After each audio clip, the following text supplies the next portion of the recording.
Slaves in ancient Rome were everywhere. They worked in mines, on farms, in people's houses, and even as gladiators in the Colosseum. Some of them were prisoners of war or criminals who'd been sentenced to slavery, while others were free-born Romans who'd simply fallen into hard times. While it's impossible to know exactly what life was like for a slave in ancient Rome, historians have pieced together a pretty good picture from the limited evidence that does exist. From the writings of Roman authors to the archaeological record, we learn that life for a slave in ancient Rome was brutal, short, and miserable, which attracted merchants from all over the empire. After a slave was purchased, he or she belonged to his new owner, absolutely and completely. There was no such thing as a divorce between a master and his property. Slaves could be bought, sold, and inherited like any other property, and their lives were entirely at the mercy of their owners. These gladiators were typically prisoners of war or criminals who'd been sentenced to death. In fact, slaves were often fed the same rations as other lower classes, which consisted mainly of bread, cheese, and wine. However, slaves who worked in the kitchens of wealthy households were sometimes able to get their hands on more exotic foods.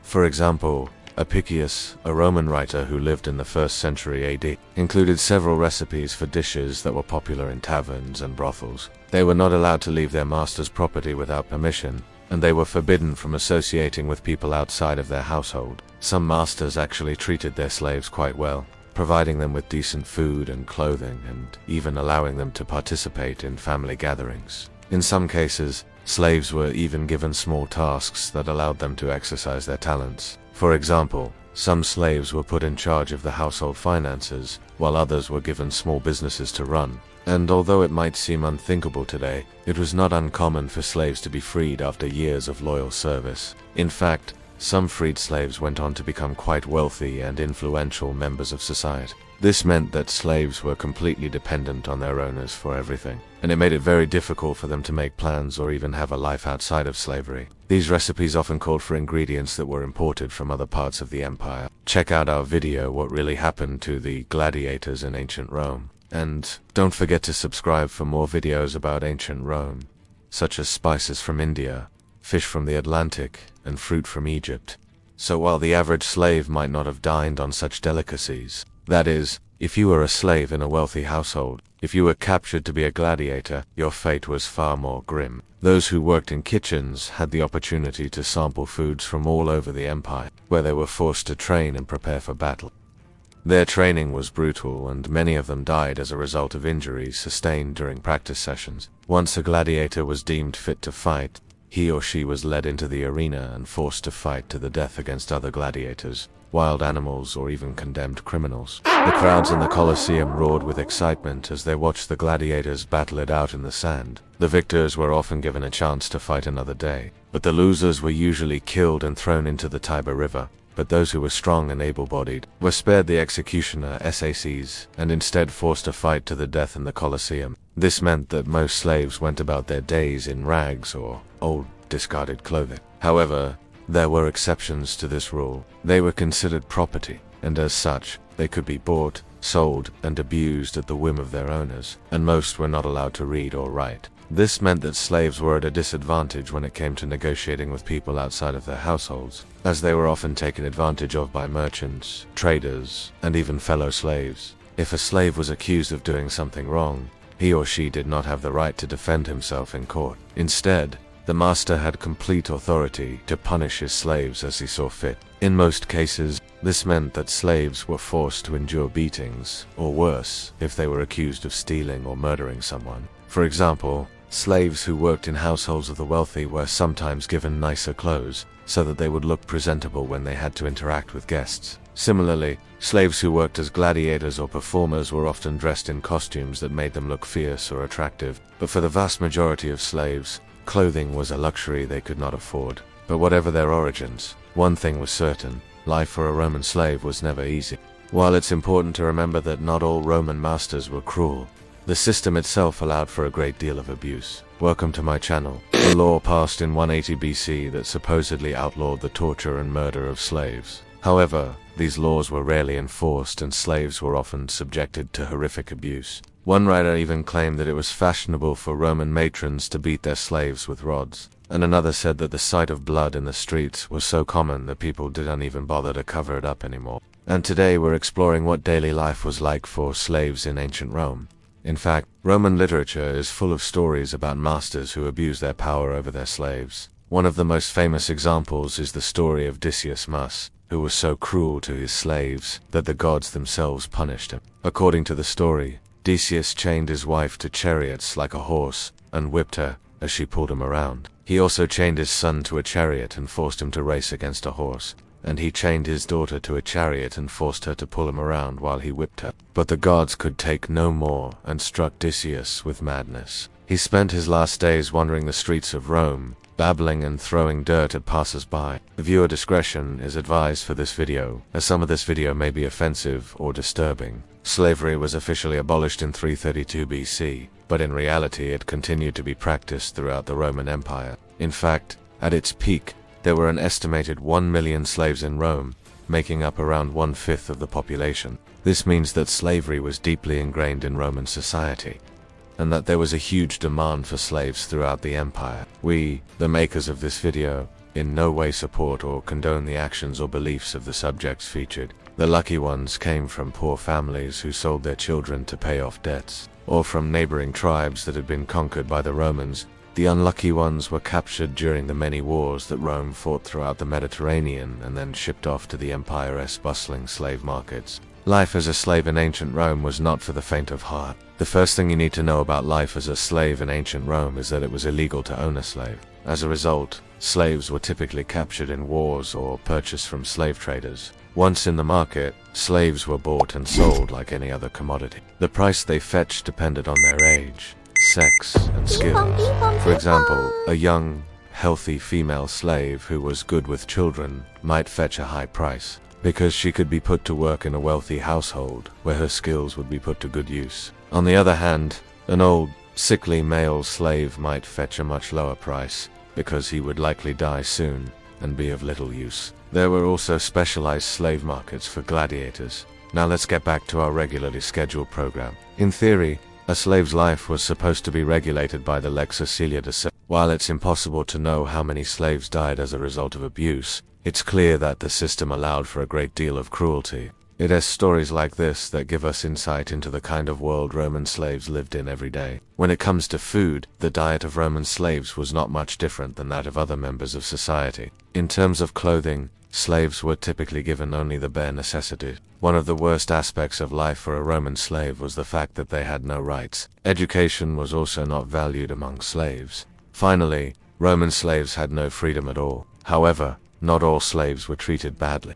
So while life for a Roman slave was undoubtedly hard, it was not as bad as you might think. Gladiators were typically kept in underground chambers beneath the stands of the Colosseum. If you want to learn more about gladiators in ancient Rome, what would it have been like to be a slave in ancient Rome? Imagine the hush before dawn breaks. You lie on a woven pallet just beyond the main villa, the air cooled against your bare shoulders. All that you were has been replaced with back-breaking work, a harsh master, and the daily threat of the dreaded auction block. But how did slavery in ancient Rome differ from these examples, and how did it affect everyday life for those enslaved? Some were Greek or Egyptian, while others were Gauls from modern-day France or Celtiberians from Spain. Many were Mediterranean peoples like the Samnites or the Sicilians, whose cultures had more in common with the Romans than one might expect. However, despite these differences, Romans viewed all slaves as property, such as the right not to be tortured to death, and the right to appeal unjust punishments to a magistrate. However,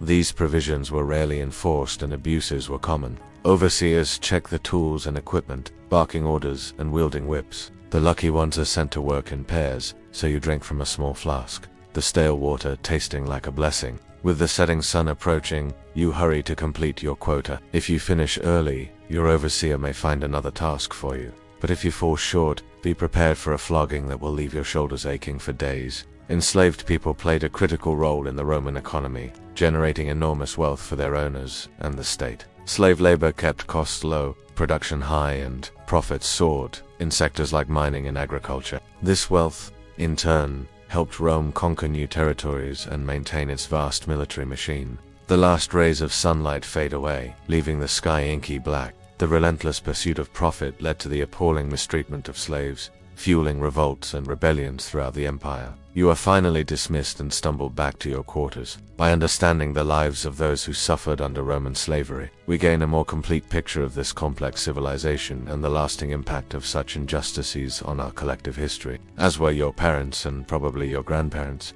too. It was about powerlessness. You had no say in your life, no voice in your future. From its innovations in law and government to its contributions to art and literature, classical Rome left an indelible mark on Western civilization. Yet it is crucial to remember that this legacy was built on the backs of countless individuals whose stories are often overlooked. The silenced voices of Roman slavery, their experiences serve as a stark reminder of humanity's capacity for both great achievements and terrible atrocities. You were a possession, an object to be bought and sold, bartered, and you had no rights, no protections, no hope for a better tomorrow. Enslavement was hereditary, passed down through the female line. Or did you dream of rebellion, of lashing out at your oppressors, of showing them the strength that they sought to keep under their thumb? Maybe you dreamed of nothing, of an escape from the pain and suffering that defined your waking hours. After all, dreams were your solace, your refuge, the one place where you could be free, meaning that if your mother was a slave, so were you. Chances are you grew up on a plantation or in a mine, working alongside your family members from dawn till dusk. Holidays and festivals held no joy for you, nor did the triumphs of Rome's military leaders. Your life was a cycle of toil, a rhythm of pain and exhaustion. As the midday heat peaks, the overseer drives you onward, urging speed with sharp commands and vicious kicks. When he moves on to oversee another slave, you steal a moment to rest. Your hands are bleeding from the rough stones, but there is no time to rest. You bandage them with a scrap of cloth torn from your tunic and get back to work, sharing the burden and the occasional kind word. The unlucky ones, including you, are assigned to work alone, making every task harder and every hour slower. Today you are clearing rocks from a newly acquired field. The sun beats down on your back as you haul stubborn stones. Sweat sting in your eyes, blurring the world into hazy greens and blues. They were denied basic rights and were considered chattel, movable possessions to be bought, sold, and inherited. The only exception was women who served as prostitutes, who were technically classified as slaves, but enjoyed greater freedoms. To start, it's important to understand the sheer scale of slavery in the Roman world. Exhaustion pulls you down and you sleep. Large estates called latif relied on slave labor to grow crops like wheat, olives, and grapes for export. Mines, too, were run on slave labor, extracting precious metals like silver and gold. And in construction, slaves were indispensable, building roads, aqueducts, and the Colosseum itself. Dreaming of a life before slavery, a time when you had a name, a family, and perhaps even a future. Some were employed in households where they cooked, cleaned, and took care of children. Others worked in mines or on plantations performing dangerous or tedious tasks. Some slaves were highly skilled, working as artisans or even doctors, while others were little more than servants. Despite these variations, all Roman slaves shared a common experience of oppression and violence. At its peak, it's estimated that Rome enslaved around 3 million people. Whippings, mutilation, and the threat of sale were common forms of discipline. Furthermore, slaves were prohibited from owning property or earning money. Anything they produced belonged to their master, and they were forbidden from leaving their owner's land without permission. Even their families were not their own, and slave parents had no control over the fates of their children. These could be separated during sales or inheritance, and forced to live apart, most of whom lived in the empire's western provinces. Captives of war were common. After a brief rest, you dress in a rough linen tunic, the coarse fabric of familiar weight on your skin. Breakfast consists of stale bread, and perhaps a thin porridge, enough to stave off hunger, but never enough to satisfy. Any extra food you manage to acquire is a windfall, something to savor and hoard for leaner times, as were people who sold themselves into slavery to pay off debts or make money for their families. In today's video, we will do our best to answer this. What would it have been like to be a slave in ancient Rome? There is no pillow, only a rough piece of cloth beneath from the earliest days of the Republic. Romans enslaved people from across the Mediterranean and beyond. They seized captives in war. bought them at auctions, or inherited them as part of an estate. For the wealthy Romans, slaves were a financial asset and a crucial part of their lifestyle. They outnumbered free Romans 2-1 and performed all the tasks necessary to keep their masters' households running smoothly. Your head and the scent of olive oil lamps still lingers in the small stone room. As the sky lightens to a gentle pink, you rise, stretching limbs stiff from yesterday's labor. Stepping outside, dew clings to your simple tunic. The first birds take flight above the terrace fields. You inhale the quiet, aware that with each soft footstep, the day of toil draws nearer. There is no feast awaiting you, only the promise of worn muscles and unending rows of great. You are a slave in ancient Rome, a captive stripped of a homeland, a culture, and a name.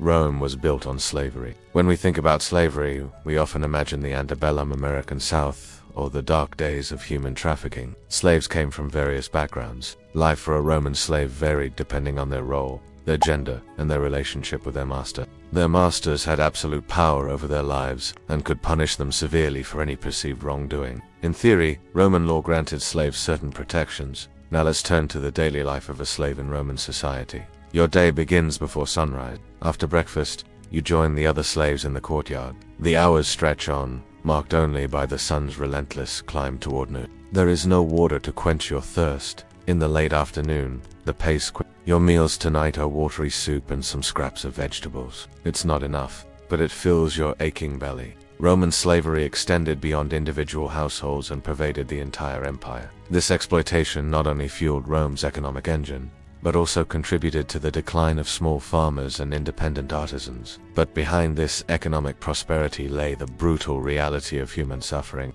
As for you, you were born into slavery.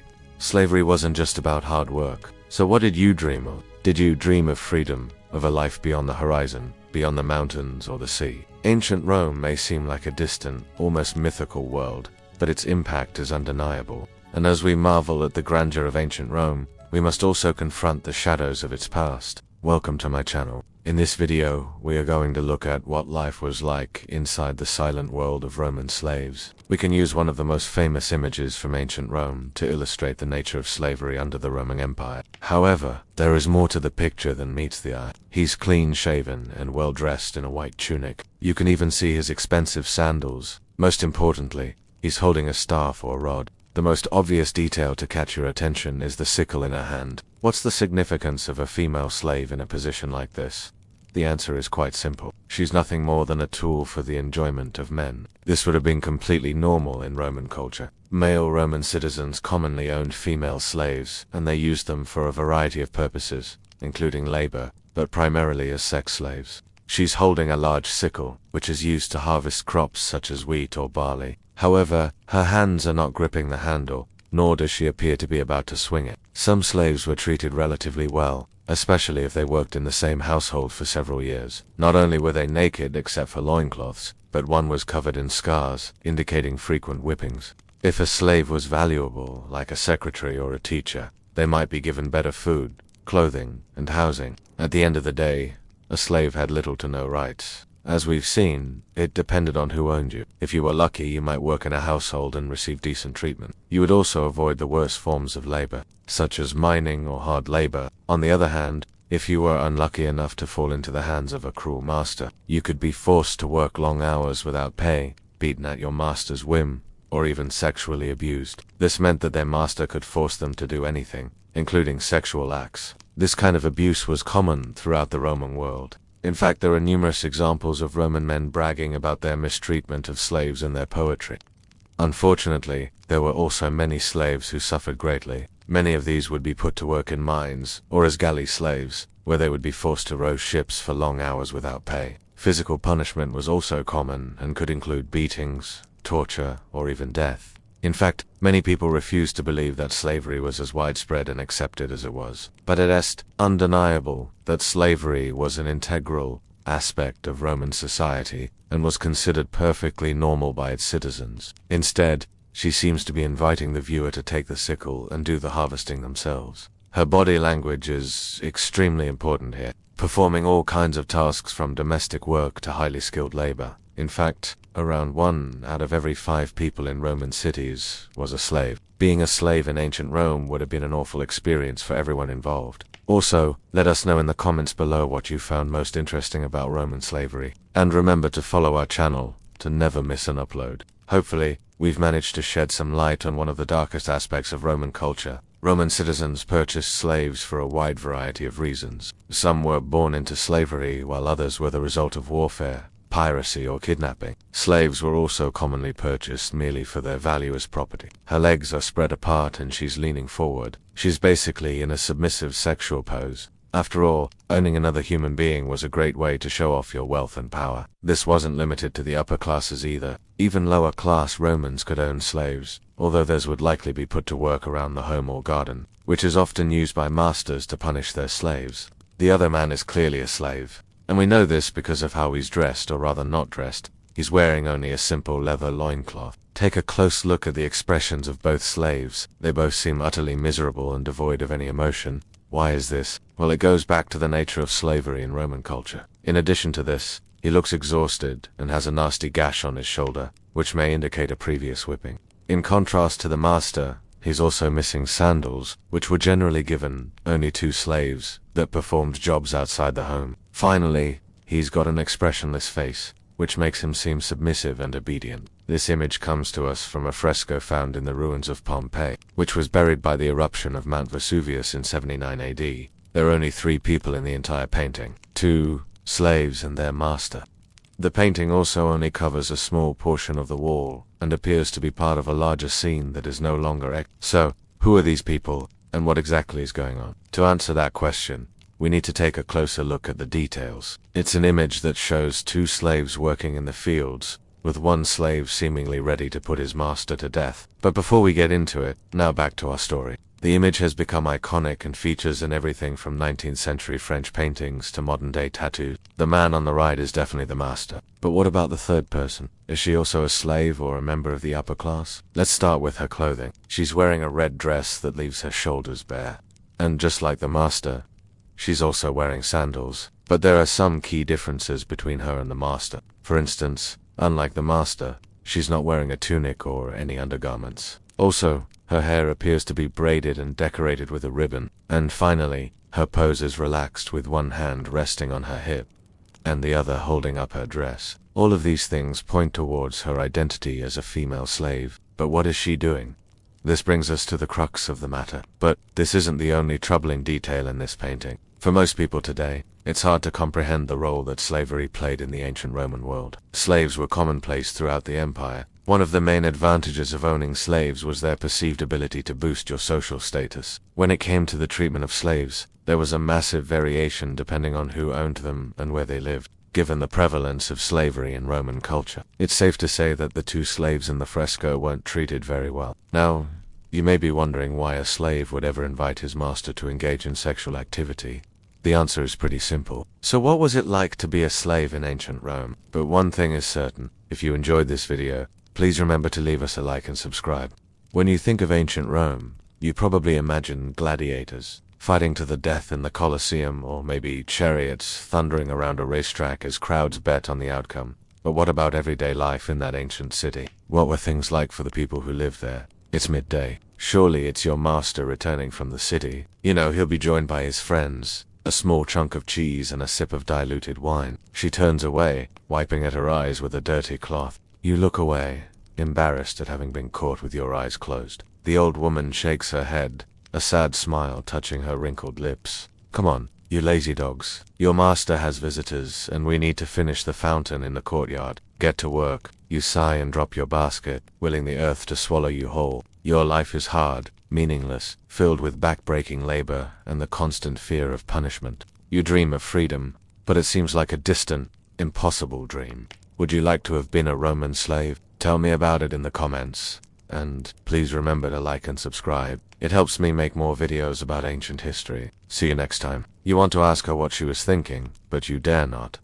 Most of the other slaves are asleep now. The older ones pretend to be, because they'd rather sleep than listen to young fools prattle on. You take a sip of your wine, letting its sourness wash across your tongue. It does little to quench your thirst, but you don't care. Soon you'll be back to work, hauling stones or weeding the garden. So you hold on to the cup and let the liquid trickle down your throat. The bread crumbles in your mouth. Don't stare, he whispers. nudging you with his elbow. She doesn't like being watched.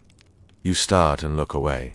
You didn't mean to stare. The boy yawns and curls up tight. You look back at the old woman. She seems so frail, so fragile. You wonder how she managed to survive all these years as a slave. Did she have a master who treated her kindly? Or maybe she had a skill that made her valuable and thus less likely to be mistreated. You wish you knew her story, but you also understand why she keeps to herself. It's easier that way. Its dryness, a reminder of the villa's economy. You chew slowly, savoring what little you have. You fan yourself with a scrap of linen, willing the heat to leave your bones. How many years have you toiled here? You've lost count. Since you were a boy, your life has been a cycle of work and sleep, punctuated only by the occasional trip to the market or the rare visit to the baths. The familiar faces of your fellow slaves are the only constant in your life. You know them better than you know yourself. There's the old woman with her haunted eyes, and the young boy who never stops asking questions. There's the strong young man who always stands up to the overseer, and the quiet girl who seems to have no voice.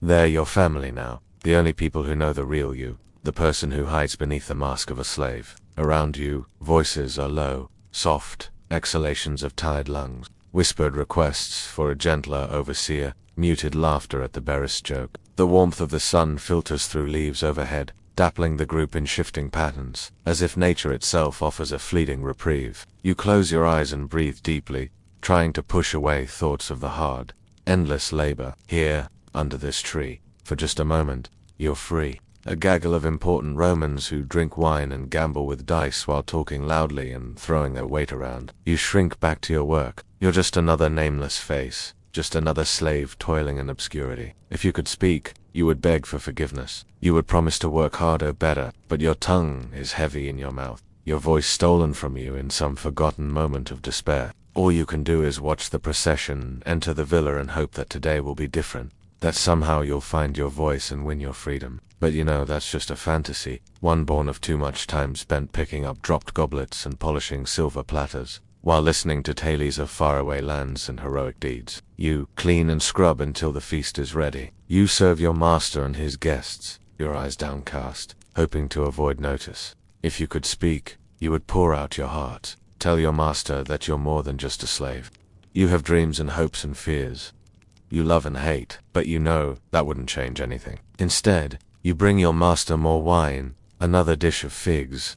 You offer him a goblet. He raises it to his lips and takes a long draught, and you wonder if he knows that you were once a person with a name and a story. The sun climbs higher and higher in the sky, turning the courtyard into a furnace. Beads of sweat trickle down your temple, and you wipe them away with a scrap of linen. Your back is aching from hours spent hauling rocks, and your hands are blistered and raw. You glance at the overseer, hoping he'll call a halt to the work soon. Maybe then you can snatch a few moments of respite before returning to the fields. You know, the other slaves are thinking the same thing. Their bodies sag under the weight of their burdens, and their eyes follow the progress of the sun. But the overseer only tightens his grip on his bullwhip. He cracks it once, twice, and the third crack rings out like a whip of leather on flesh. You flinch. A buzz of murmurs spreads through the group, a silent plea for mercy that only the gods can hear. One of the younger men dares to raise his head. "We've been working since sunrise," he calls out, his voice cracking. "Surely we may rest a while."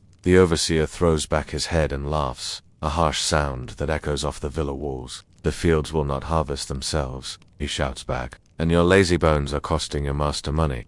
Now get to work." With a final crack of his whip, he turns away, leaving the slaves to their silent toil. You sigh and drop your basket. It's an empty gesture of defeat, one that won't change anything. So you rise and begin hauling rocks again, your body aching in protest. The other slaves do the same, and you fall into step beside them. You know this routine.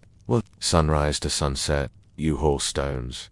At midday, you eat your meager lunch. In the evening, you tend the gardens or mend the roads or scrub the floors of your master's house until the moon is high in the sky. Then you sleep, dreaming of freedom or worse, of nothing at all. This has been your life for as long as you can remember. Ever since the slavers snatched you from your village and sold you to the highest bidder. You don't remember your parents' faces anymore, only the feel of a mother's arms around your small body and the sound of her lullaby. The memory is a faded tapestry, worn thin by years of heartache and loss. In the distance, you hear the sweet sound of flutes. You stop hauling rocks and stare toward the villa, When the overseer finally relents, you gather with others beneath a solitary plane tree. Each slave unwraps a morsel. Coarse barley bread. When you open your eyes, an old woman is staring at you. Her gaze is intense, her expression unreadable. A young boy wakes up and sees you watching the old woman. The midday sun beats down, turning the courtyard into a furnace. Then the overseer returns, his face creased in a cruel smile. The sun dips below the horizon, casting long shadows across the forum. The day's heat is starting to fade, but the crowds still flock to the main square of Rome. They mingle with senators, merchants and soldiers, their voices echoing off marble columns, offers little respite from the harsh realities of your existence. The frigid marble floor seeps into your bones. Every movement is a battle against the relentless humidity. In the quiet solitude, you find a stolen moment of respite. You stagger back to the slave quarters, each breath deep and slow. The simple tasks of preparing for bed become a comforting ritual. Washing your weary body with cold water, a small luxury before sleep claims you. Hope for a better tomorrow, for a future where chains are broken and dreams take flight. Life as a slave in ancient Rome was a fate worse than death. It was a living nightmare of endless toil, brutal punishments, and a society that offered no hope for freedom. But amid the horror, there were stolen moments of solace, tiny flickers of humanity that kept the spirit alive. Thank you so much for watching. Please remember to leave a thumbs up if you enjoyed the video and subscribe. If you want to learn more about the shocking realities of Roman slavery, sleep finally claims you, offering a temporary escape from the harsh realities of your existence. As you drift off, you dream of fields far from the clamor of the city, where the sun shines warmly and the earth is soft beneath your feet. These stolen moments of peace, however brief, sustain you,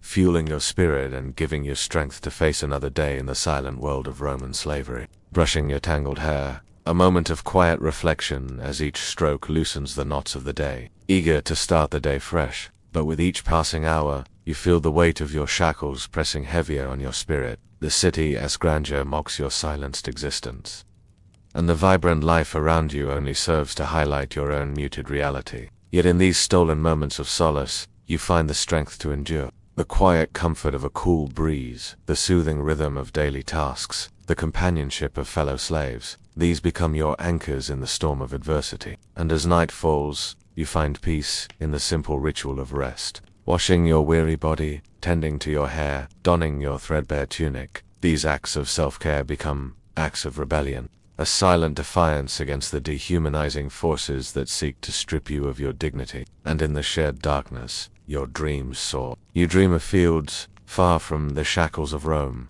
where the sun shines kindly and your spirit runs free. These dreams sustain you, reminding you that even in the darkest of nights, hope flickers like a candle in the wind, refusing to be extinguished. For you, the slave in ancient Rome, life may be a symphony of silence, but it is a song of resilience, a testament to the enduring spirit that refuses to be broken. The soft fabric of your tunic, a gentle caress against your skin. These nightly rituals may seem mundane, yet they offer a stolen peace, a retreat from the harsher aspects of your existence. Here in the quiet stone rooms, you lie once more on straw bedding. Your limbs are heavy, the day's fatigue pulling you down. The distant calls of night birds echo in the stillness, mingling with the rustle of torches as evening duties begin for others. In the fading light, the shadows lengthen, stretching and twisting into eerie shapes. The air grows cooler, carrying the scent of night-blooming flowers and the distant smoke of evening meals. A brief pause in the relentless cycle of toil and hardship. Perhaps you stand at the edge of a rooftop, feeling the cool breeze against your skin, or maybe you find shade in a dimly lit corridor. These stolen moments of tranquility are precious and fleeting. They offer a temporary escape from the scorching reality of your existence. The toga you tend to the senator feels like a leaden cloak, the coarse linen digging into your shoulders. The rhythmic clang of a hammer echoes through the insula, a stark reminder of your place in this grand scheme of things. With each passing hour, the sun climbs higher. You pull your thin blanket tightly around your shoulders, seeking warmth in the shared space. Outside, the sounds of the city gradually fade away, replaced by the rustle of the wind and the murmur of crickets. It thrums with the energy of nocturnal creatures, a symphony of whispers and rustlings that dance just beyond your perception.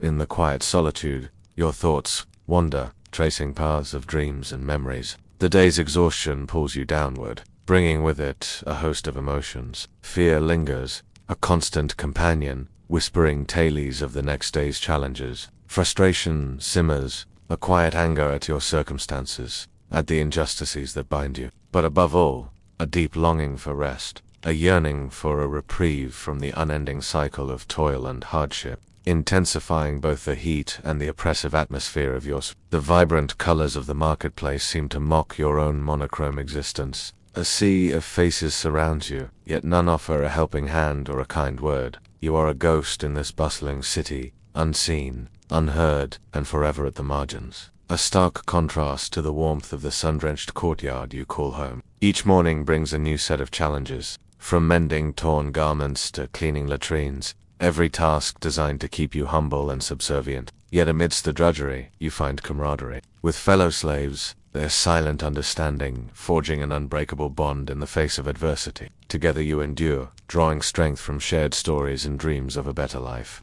But in the bustling city, there are some who have no choice but to stay hidden. Their world is one of silence. Their lives a constant struggle for survival. Welcome to my channel. It's time to find out what it was really like to be a slave in ancient Rome. And today we're going inside the silent world of Roman slaves. You are a slave in ancient Rome. Your day begins before sunrise and ends after sunset. In between, you complete menial tasks, endure cruel punishments, and dream of freedom. Your life is marked by backbreaking labor and the constant threat of sale or torture. But as the sun sets and the city noises fade away, you seek solace in the small moments that bring you joy. When the first rays of dawn touch the rooftops, you stir from your slumber. Sleep, a rare luxury for a slave. Now the day is hot and heavy. The air hangs thick and heavy over the city, mirroring the weight in your chest. As the heat of the day reaches its zenith, even the Romans seek refuge indoors, leaving the streets eerily empty. Dusk, when the sun finally dips below the horizon, the fields soften under violet skies. As darkness envelops you, you find a measure of solace in the familiar routine of the evening. And now bedtime has come, and then there is hope, a fragile flame that refuses to be extinguished.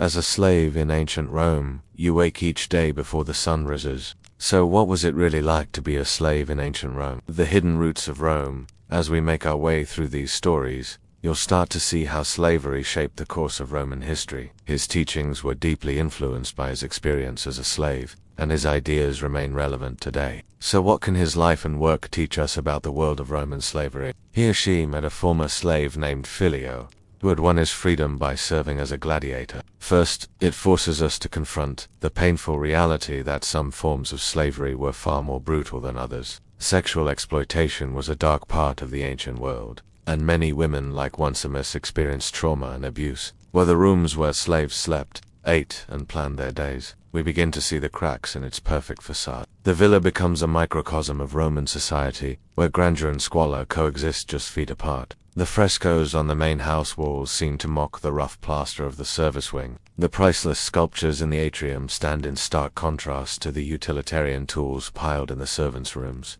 Amidst this dissonance, the lives of these unseen individuals unfold, shaping the very fabric of Roman life without ever stepping foot in the villa's grand halls. They cook meals, clean clothes, care for the household, and entertain guests. Their presence is the unseen force that makes the villa's opulence possible. Yet despite their vital role, they remain hidden, their names lost to history, their faces unknown. They are the nameless, faceless backbone of Roman life. Their stories are a testament to the silent, unseen labor that often goes unrecognized. Here life was starkly different from the image of opulence that the villa projected. Sunlight struggled to penetrate the thick walls. If you enjoyed this, please remember to leave us a thumbs up and subscribe. Next week, we will dive into the daily lives of slaves in the Roman household.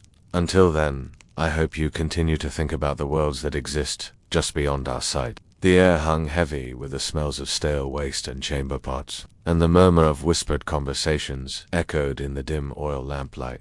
On the rough stone floor, a group of slaves sat huddled around a small fire, sharing a simple meal of bread and cheese. Their faces, etched with the hardships of their lives, reflected a mix of sadness, weariness, and quiet determination. Second, it demonstrates that slavery did not always equate to total powerlessness. Women like Onesimus used the skills and knowledge they acquired under such terrible circumstances to carve out a better life for themselves and their families. Finally, it highlights the tension inherent in the Christian message of liberation and love in a society that endorsed slavery. While figures like Paul sought to abolish slavery in practice, he also navigated a deeply flawed institution that often exploited the very people it claimed to uplift. By understanding her story, we gain a more nuanced perspective on the complexities of slavery and its lasting impacts. The two fell in love, and she bore him 2 more sons, though she continued to live in the brothel.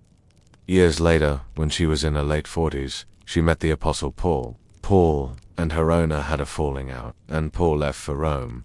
But he asked her owner to convert his slave girl to Christianity.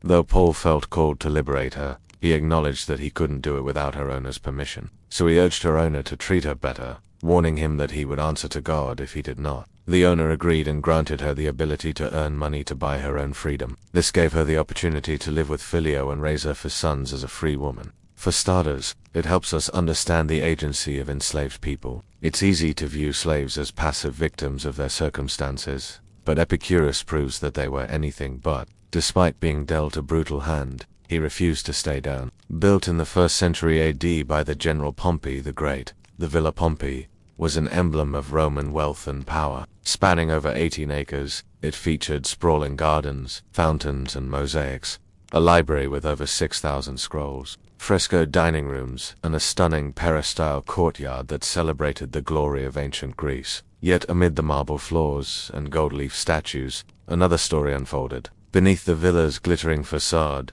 hidden from the eyes of dinner guests, were the darker realities of Roman life. He took control of his life, and leveraged one of the few things that slavery could untake away, his mind. But it also shows us how slavery could upend even the most carefully laid plans. Epaphroditus may have seen himself as a benevolent master, but the realities of the system ultimately betrayed Epicurus, and ultimately, it reveals the surprising ways that philosophy and slavery could intersect. While some schools of thought viewed slavery as an institution ordained by nature, Epicurus believed that all people are created equal. He didn't shy away from criticizing the status quo and examining his own role in it. In fact, he said, he is a slave who thinks himself a slave. By studying his life, we see that Epicurus believed that true freedom came not from external circumstances, but from internal resolve.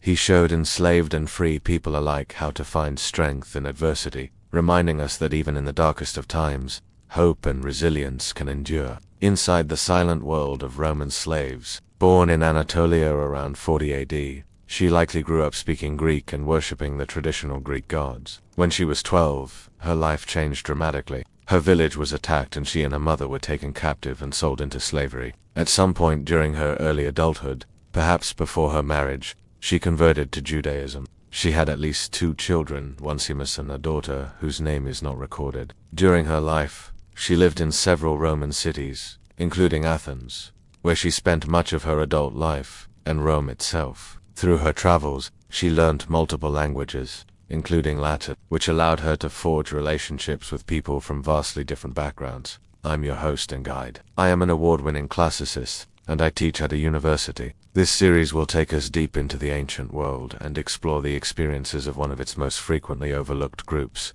slaves. Join me over the course of 12 episodes to learn about their lives. A name that means acquired, not given. A man once owned, once bound, who found freedom not first in law, but in philosophy. He was born in Greece around 55 AD to a mother who was probably a slave. His father might have been a freed man. We don't know much about his early life, but when he was about 30, he was purchased by a man named Epaphroditus, a former slave himself, who had won his freedom and gone on to become a prominent politician in Rome. Epaphroditus recognized the intelligence in his young slave and set him to managing his household while he went about his political career. But when Epaphroditus died, Epicurus lost his freedom. Sold to a brutal master, he suffered unimaginable abuse, until one day his leg was broken, and his hopes seemed irrevocably crushed. It was at this point that Epicurus realized that, if he were ever going to be free, he would have to win it for himself, not with violence, but with his mind. With incredible discipline,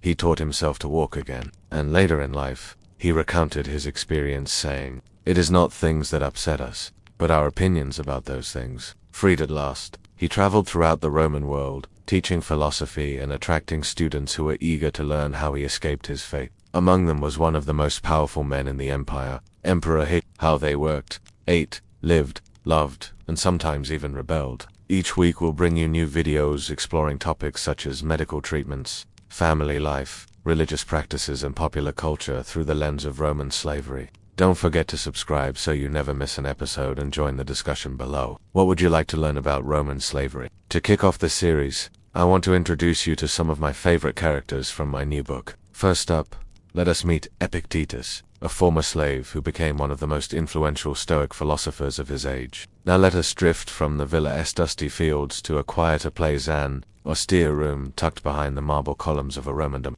The sun filters gently through a high window, illuminating the curve of a clay inkpot, the outline of a low bench, and a man seated quietly, fingers folded in his lap. His posture is straight, his gaze focused not on the grandeur of Rome, but on the quiet space within his own mind. Though Epicurus's life took him from Greece to Rome, from enslavement to acclaim, he never forgot where he started. Next, let's meet our next character, a slave who embodies the complexity of her world and challenges our assumptions about agency under slavery. But her life took an unexpected turn when her owner decided to put her to work in a brothel. So what does her story reveal about Roman slavery? Our final example today comes from one of the most famous houses in all of ancient Rome, for tucked away in a service wing, separated from the splendor of the peristyle, as we peer deeper into this hidden corner of the villa. Thanks for joining us for this first episode of Inside the Silent World of Roman Slaves.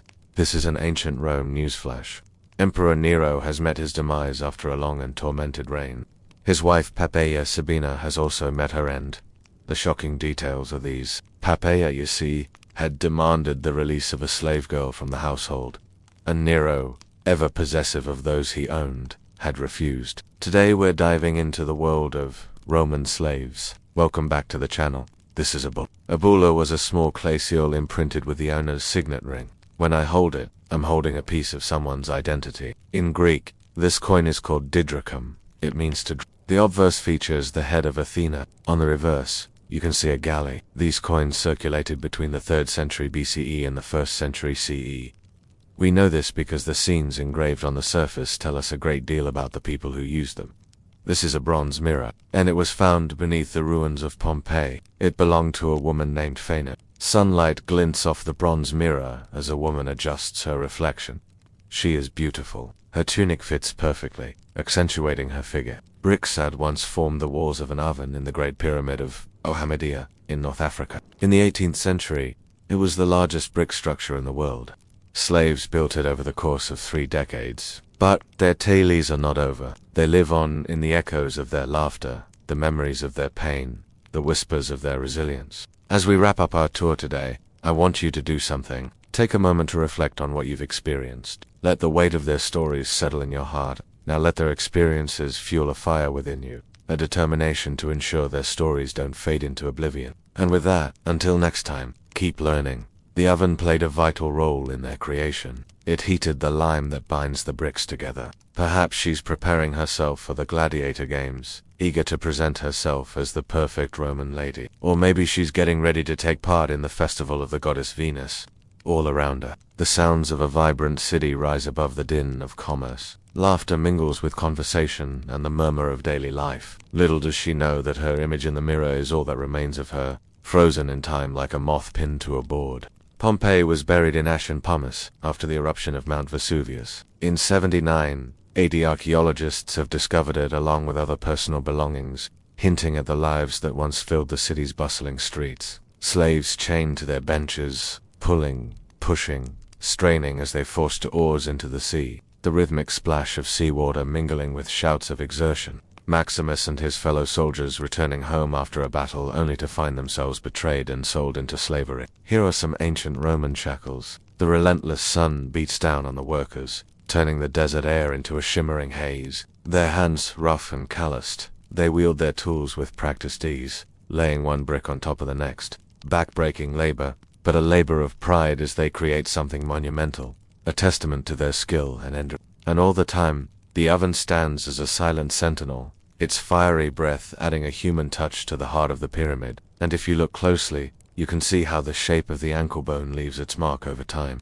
Can you imagine wearing these? Now imagine the captain, weathered face etched with the salt of the sea, eyes scanning the horizon. He holds the coin in his hand, a memento of a life before servitude, a reminder of a freedom he once knew. For many of these slaves, their origins are shrouded in mystery. They were bought and sold without a story, their names forgotten, their past erased. Only the faintest whisper of where they might have come from, whispers that blend together into one vast echo. But there are times when scholars find records of captured peoples from Thrace, Pontus, Sinope, parts of Greece, and even Alexandria. If you love history and want to explore it through the things left behind, what better symbol of captivity than a bracelet forged from the bonds of servitude? Each link a testament to the restraint, each curve a silent scream of anguish.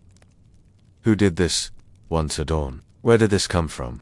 One catches the eye of a merchant named Demetrius, a wiry young man with quick eyes and a sharper tongue. He's perfect for the job. Demetrius has heard rumors of the strange ways of the East, of lands far beyond the familiar shores of the Mediterranean. He's heard of riches and wonders, but most of all, he's heard of silk. And so he buys the slave, taking him on a journey across the desert sands, and over the mountains of Armenia, into the very heart of China. Together they brave treacherous terrain, battles and betrayals as they seek to bring back the coveted silk. Why was it removed? Was it a gift to the master? Did the slave fashion it during the dead of night? Or maybe it was tossed away in a moment of rage. It says, Lucius Cornelius Bal. I picture a rich man like Balmarcus entering his house. Perhaps he's just arrived home after a hard day at the Senate. The atrium, a central room in Roman houses, would have been the hub of activity. Here family members would gather, business deals would be made, and slaves would go about their tasks. There would have been a constant flurry of activity.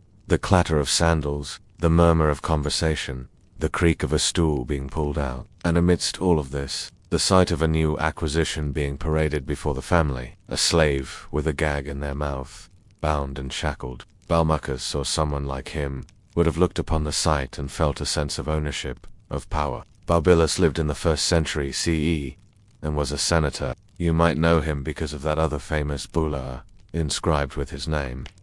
That one was found in Pompeii. This bulla here was excavated in the Roman Forum and was probably dropped or lost during the destruction of the city. Then come with me as we uncover stories from the past. And today we're doing that through objects related to slavery. So Poppaea, seeking to assert her dominance, had the emperor carried out of their bedchamber while he was asleep and then tossed him into a bath full of cold water. And there, shivering and furious, Nero had been bitten on the finger by a fish, and since that wound turned out to be infected, it's said he died of gangrene. Some say Poppaea ordered it, others that she grieved over it, but what we can be sure of is that slaves' lives were cheap and so were emperors. Greetings, friends. The first item on our list is a person. I am also holding an inscription. When I think about the scene depicted on the bulla, now I want you to meet another person. This is one of my absolute favorite items. How beautiful is this? Imagine for a moment the grime and sweat of the galley. Here's something you don't often get to see. This is a bracelet made of iron shackles. For anyone who's seen Gladiator, remember the opening scene. In the bustling markets of Rome, a group of men haggle over the price of a slave. Now meet another person. Just imagine walking down the street in Pompeii on that fateful day.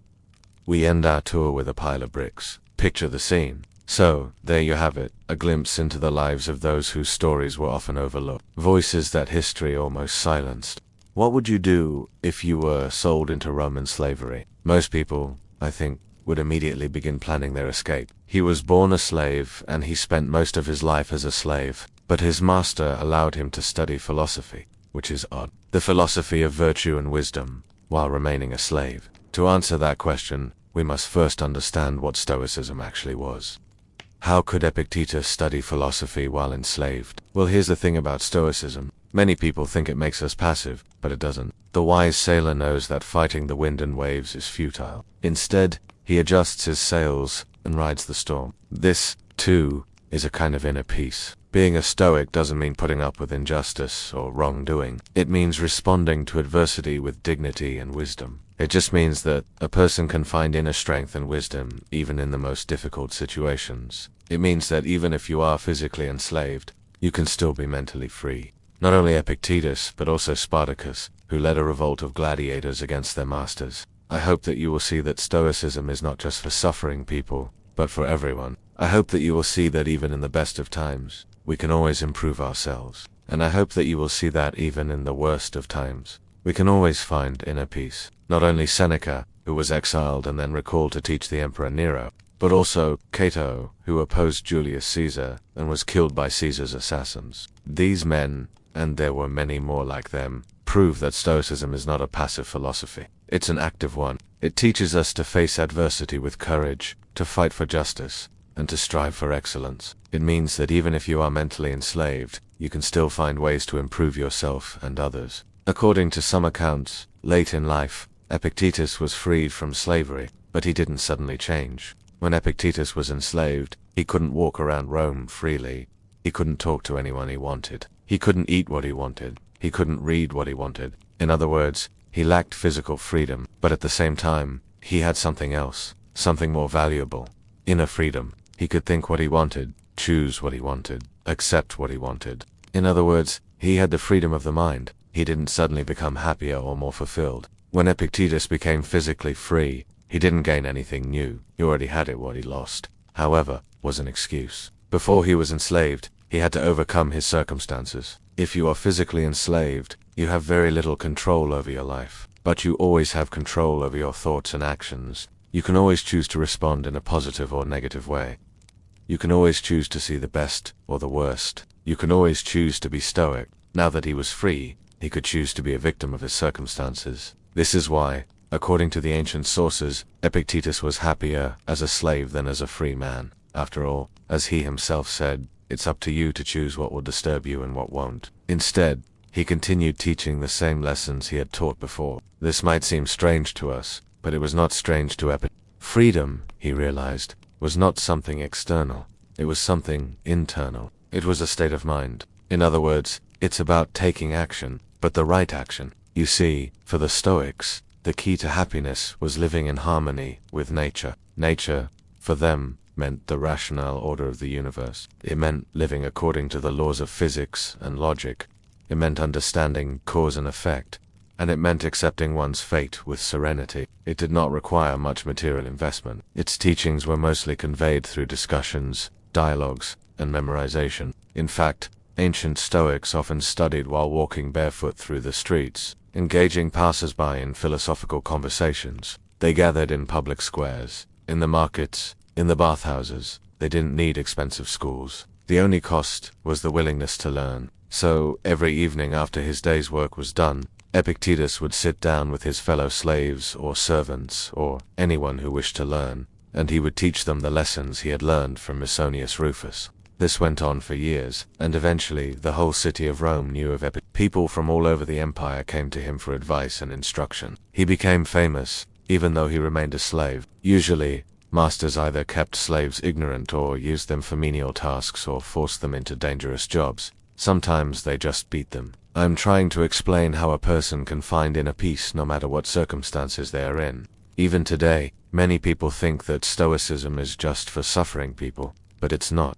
It's also for happy people. Even in the best of times, a person can apply its principles. In fact, the Stoics themselves said so. Marcus Aurelius wrote in his private diary, "When you arise in the morning, think of what a precious privilege it is to be alive, to breathe, to think, to enjoy, to love." As you can see, Stoicism is not just about accepting hardship, but also appreciating the good things in life. In other words, it's a balanced approach to life. It teaches us to embrace the good and accept the bad without complaining or resisting.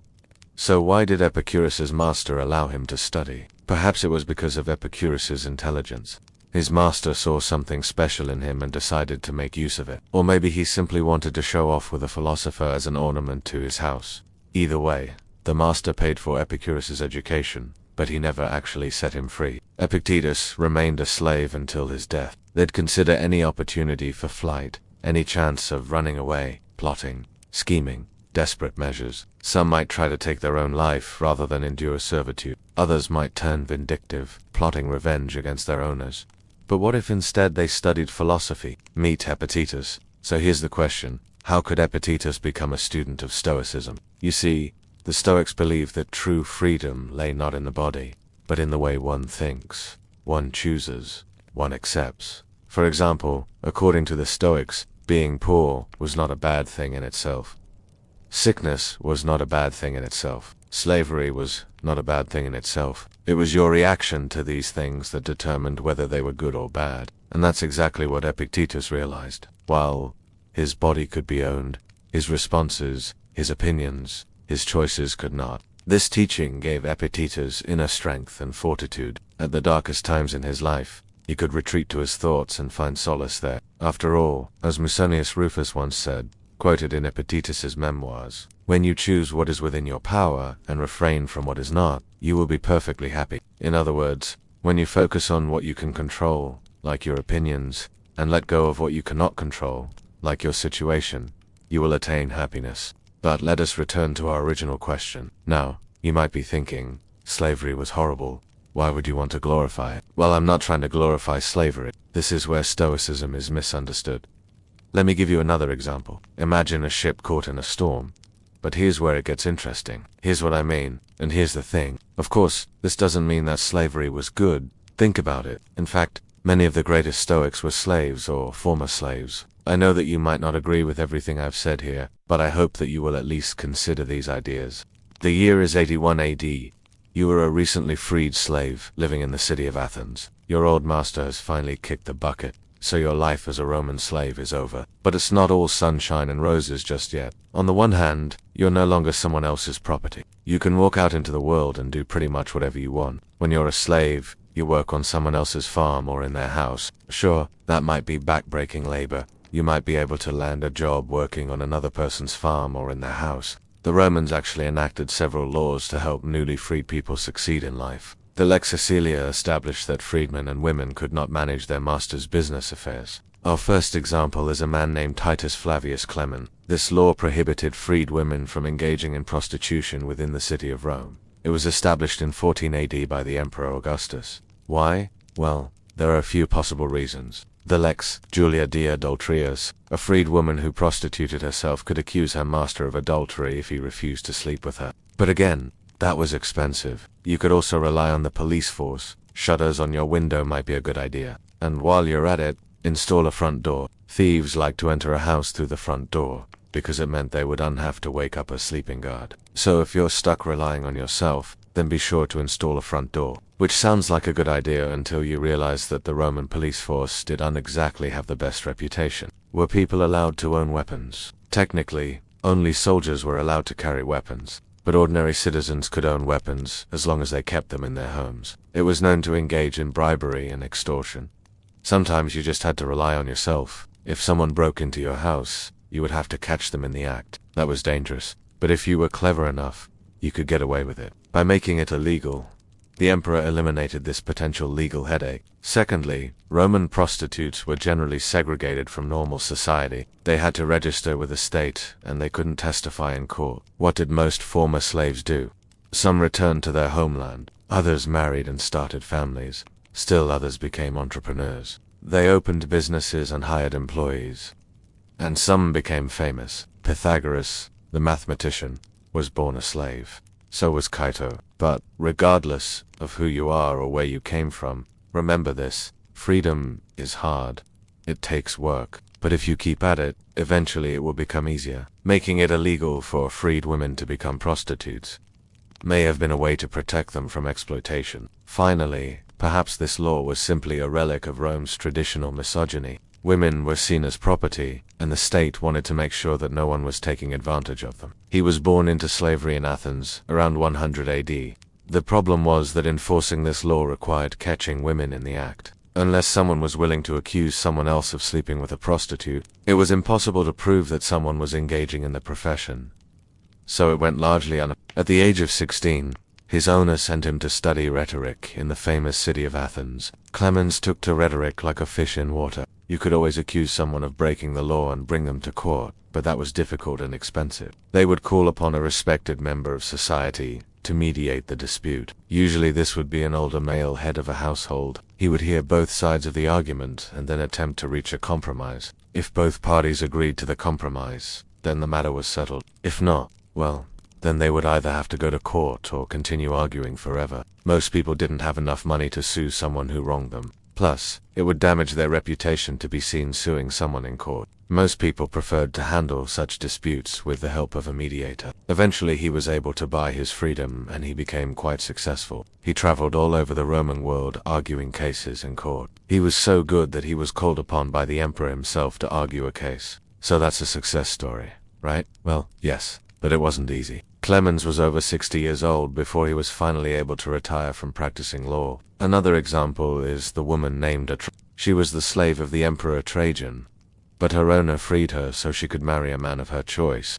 After she was freed, she donated money to build temples and public baths. Atrapater may have been an exceptional case, but that doesn't mean that other women weren't able to find success after being freed. For example, we know that freed women could inherit property and participate in business. We also know that some of them even became prostitutes, nor could they serve as a witness in court on behalf of their master. Why? Simple: to prevent exploitation. The idea was that a former slave was too familiar with how easily someone could be tricked or taken advantage of. This made them ideal for the job. Unfortunately, there was a loophole. Former slaves could work for their masters, but they couldn't be paid. Instead, they would receive room and board and whatever else their master decided to give them. In theory, this was to prevent a former slave from becoming rich at the expense of their master, but in practice, it meant that masters could take advantage of their former slaves by paying them very little or nothing at all. The first law we'll look at today is called the Tumen Law. It was established in 244 BC, so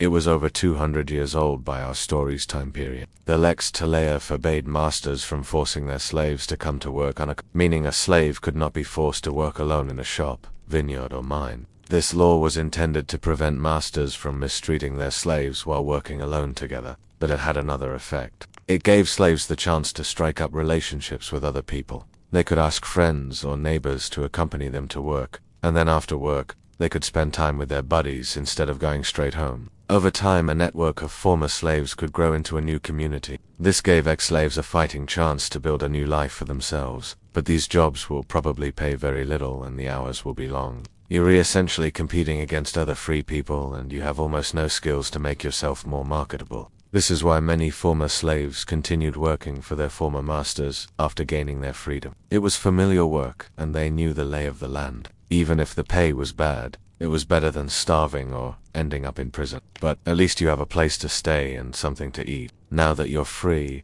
you have to find a way to support yourself. That might mean trying to find work, begging, or stealing. Begging and stealing are usually not great options unless you're particularly skilled or very lucky. You're likely to starve or be sent to prison. Prison in ancient Rome meant hard labor and almost certainly an early death. So that leaves us with work. Well, there are some restrictions, but more on that in a moment. On the other hand, being a slave has probably been your experience for so long that you do want to even know how to be free. It's like if you grew up in the United States and spent your entire life locked in a room without any windows or doors. Then suddenly the door opens and someone says, "Hey, you're free now. Go do whatever you want." Well, first, you'd probably need to figure out what's outside. Is the sun real? Then you'd have to learn how to function in a society that you have no frame of reference for. Where do people go when they leave a house? How do I get food? What's money and how do I get some? And so on. Well, that's kind of what newly freed slaves had to deal with. They had to learn how to be human beings. You still have to deal with the lingering effects of being enslaved for most of your life. As a slave, you didn't really have any rights. You could be beaten or even put to death for no good reason. And if you were a female slave, you ran the risk of sexual abuse at the hands of your master. So, yeah, becoming free was a big deal. However, don't think for a second that once a slave, always a slave. Slavery doesn't end when you're set free. In fact, sometimes it's much worse. And if you want to truly be free, well, you have a lot of work to do. Welcome to Rome. Total BS. I make videos about ancient Rome every week. Today we are looking at what life was like for newly freed slaves. If you enjoy this episode, then please consider liking and subscribing. It helps the channel tremendously. We've said it before and we'll say it again. Freedom is hard. There are two ways to look at it. Now, let's be honest here. Being a slave wasn't great. Think about it. You could try to find work as a day laborer. However, there was a bright spot on the horizon. Our next law concerns business dealings between freedmen and women and their former masters. Let's take a look at some examples of former slaves turning their lives around. This brings us to the final law we'll look at today, the Lex Paleo Claudia. In reality, this law did little to stop women from prostituting themselves. So, we've talked about some of the laws put in place to help freed people, but what happens if those laws are broken? When someone was accused of breaking the law, what if you didn't have anyone to help you mediate the dispute? Well, you could always turn to the courts, if you thought you could outsmart a burglar though. You should probably invest in a few defensive measures. What about self-defense weapons? As you can see, being a slave in Rome was no picnic, but being a recently freed slave presented its own unique challenges. Have you ever been alone in a crowd? Perhaps standing shoulder to shoulder with hundreds or thousands more, yet feeling utterly alone. This is our first episode about the lives of Roman slaves. Together, we are exploring what life was like in the ancient world from the perspective of those most often overlooked. For the reality of Roman slavery was that it aimed at nothing less than the complete remaking of a person. It was a system designed not merely to strip a person of their freedom, but the truth is that the process of dehumanization began the moment a slave was captured and did not end until that slave was free. The so-called condemned. These were slaves who had been subjected to such harsh treatment that their bodies bore the marks of their degradation, that we make it more gruesome and horrifying than it really was. Well, the answer, I think, is twofold. First, they clung to their memories. They remembered the days before their enslavement. How could anyone be forced to do this sort of thing? How could he just put up with it? And when he went to the slave market, Epictetus continues, people laughed at him and mocked him. And still Onesimus said not a word. For according to Epictetus, the man's wife noticed Onesimus's impassiveness and asked her husband to buy him for her. We aren't trying to downplay its brutality or its evil. Onesimus was still a slave, and his life was still hard and painful and unfair. But what this story suggests is that there were ways for slaves to resist their enslavers. For whatever challenges we face, however difficult our circumstances may be, they are nothing compared to the challenges faced by slaves. And yet people still found a way to push back against their oppressors. They found a way to retain their sense of self. They found a way to persevere, ways that they could maintain their sense of self and agency, even in the most dire circumstances. And so the two of them returned to their country villa and became her slaves. One continued to behave like a philosopher, Epictetus says, and she like a woman of virtue. She performed her household tasks willingly, properly, and cheerfully, as though they were her own. And thus they lived together for 8 years. He just endured it. And in the end, Epictetus says, the man actually grew angry and told him to stop acting like a philosopher and to start acting like a slave. Well, the truth is, we don't know exactly what Onesimus did, or didn't do. All we have is Epictetus's report of it. But his story does seem to indicate that Onesimus managed to preserve his dignity despite his dire situation. And in the end, it was his ability to maintain his sense of self that saved him. But this sort of personal resistance was still powerful. It was powerful for the slave, and it was maddening for the master, when they may have been free or when they were at least known as persons rather than property. And second, they found strength in numbers, in the shared experience with other slaves, in the tacit understanding that came from suffering side by side. It's easy to take isolated anecdotes and blow them out of proportion. So, let me reassure you that what we are seeing in Celsus is consistent with what we see elsewhere, not an outlier. He's not giving us some lurid examples of some sort of unusual perversion. Rather, he's describing what happens when a human being is treated as property, when the master has absolute power over his or her slave, and when there is no legal recourse for the enslaved, making them literally out. The word condemned means literally marked off. As I mentioned in our last episode, slaves weren't allowed to form associations or gatherings, and certainly they couldn't organize or plan anything in secret. The famous philosopher Epictetus, tells the story of a slave named Onesimus, who served as a jester. Epicurus says that his master would often order Onesimus to perform humiliating acts, ordering him to dress up like a woman and dance, or to imitate a barking dog, or to roll around on the ground. And yet Onesimus never complained. Epictetus says, not one word. And in this way, he endured. Now, don't think that this man was stupid or timid, Epictetus says, but he was a philosopher. Moreover, slaves couldn't rely on each other since any of them could be sold at any time, ripped away from their loved ones, and forced to work in some strange place with unfamiliar faces. Still, they were able to communicate with one another in small ways. They could share glances, smiles, hand gestures, or even non-verbal signals that only fellow slaves would understand. In these subtle ways, they maintained their sense of self. They resisted the total dehumanization demanded by their masters, and these slaves were marked off from the rest because their bodies were so damaged that they were no longer useful. Among the condemned were those who had been tortured and whose bodies were scarred or mutilated. It also included those who had been left to die, who had been chained up and abandoned without food or water, or locked up for so long that they had lost their sanity. For a slave was as much defined by what they could not do as by what they were allowed to do. Their identity was stripped away and replaced with the identity assigned to them by their master. They were known not as individuals, but as property, as chattel, as tools, but also to strip them of their sense of self, of their personality, their dreams, their hopes, their identity. And because they were so common, they even inspired a medical treatise by the Roman physician Cornelius Celsus. In it, he describes the physical manifestations of the worst cases of ill treatment, including those slaves who had been sewn up in leather bags and flayed alive, those who had been branded with red-hot iron, those who had their limbs stretched apart, those who had been crucified, and those who had been left to rot while still alive. It's important to note that this wasn't simply a curiosity, for these descriptions appear in a book called On Medicine, intended as a handbook for physicians.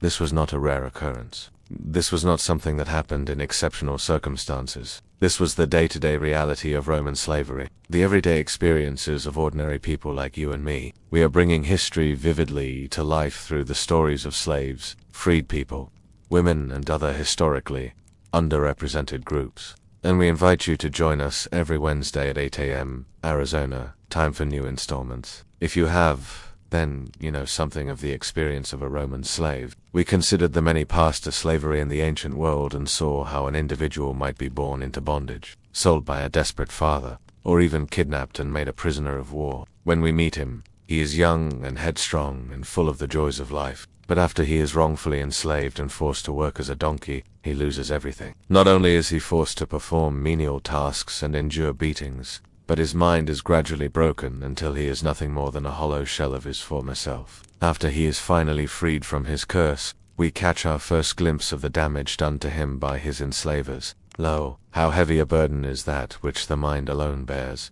How grievous a weight is that which it sustains without a groan! What is the worth of possessions if they are bought at the price of one's whole life? Who so happy or free is he who is independent of possessions? But regardless of how someone became a slave in Rome, life was hard. It was hard physically, emotionally, and psychologically. Slavery was demanding work with little rest. It meant constant surveillance and harsh punishment, and it demanded a constant awareness of one's own inferiority. For all their dependency on their masters, for all their forced proximity to other slaves and fellow human beings, for all the ways they might seem united by circumstance, Roman slaves were profoundly and existentially alone. Welcome to my channel. In our last episode today, we want to consider this last challenge, the challenge of being We can see this process working in the fictional character of Demetrius, the main character of Apollos' novel, The Golden Ass.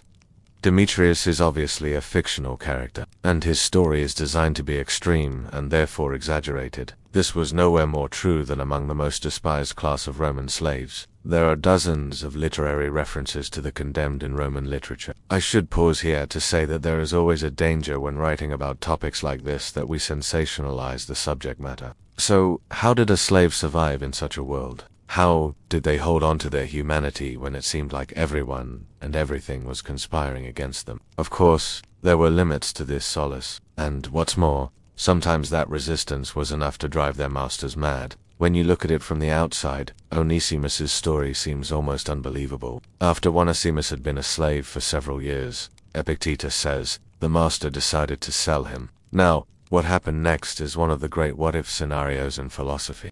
If it's at all possible, I want to emphasize that we are not trying to justify slavery in any way here. To be sure, this resistance was never enough to overturn the system of slavery itself. That would require collective action, organization, and solidarity. What's more, this personal resistance can inspire us today. In the end, I hope that inspires us to emulate them. Today, we begin excavating one of the most enigmatic relics from Herculaneum's past, a treasure trove of insights into the lives of those enslaved in ancient Rome. Welcome to my channel. The mighty Roman emperor setting about the task of reclaiming land lost to the sea during his reign. A new harbor is planned for this location. Work has begun, and while it'll be some time before the structure is completed, several decades, in fact, a brisk trade is already being conducted along these newly reclaimed shores. Today, we complete our exploration of the House of the Labyrinth. We begin with the eerie discovery that led us here. He remains a slave. In fact, he longs to be free, to live his own life, to escape the harsh demands of his master. Perhaps in the privacy of his own home, he is kinder. But here among the crowds of Herculaneum, his temper is unleashed. Though Marcus trusts him to run his business interests in Herculaneum, the two often clash. The slave knows he could attempt to flee. he refuses to be cowed. He lets his master know that he does not fear punishment. As the confrontation ends, Marcus chains his slave to a nearby pillar. But years of servitude have taught him that even the open roads of Italy hold dangers for someone in his position. It is the year 23 CE. Among the goods moved here are precious stones, ivory, glass and bronze. He will show him what it means to defy him. With a final kick, Marcus strides away. He cannot see, cannot think. Buildings collapse all around him. The people of Herculaneum cry out, scream, then fall silent. The harbor and its inhabitants are lost to the fury of Vesuvius, unable to move, his legs secured by heavy shackles, and then the earth trembles. The sky darkens. Somewhere beneath the harbor, the man's body slumps to the ground, collapsing into a heap. At first, it is not much more than a minor inconvenience, just a slight rumble in the distance. They were commonly prisoners of war or descendants of prisoners who had been sold into slavery. They might have been born in Rome or somewhere else in the empire. They will dig him up and toss his bones into a nearby canal. Some were domestic servants, cooking meals and cleaning homes. In fact, Herculaneum contained many shackles, not only the ones found on the two skeletons, but also iron collars like those used for dogs. Others worked outside the home, some as laborers, building projects like the Great Roman Roads or the Colosseum. One archaeologist suggested that the individuals found in the boathouses may have been criminals, either enslaved or free, rounded up by the harbor authorities and executed.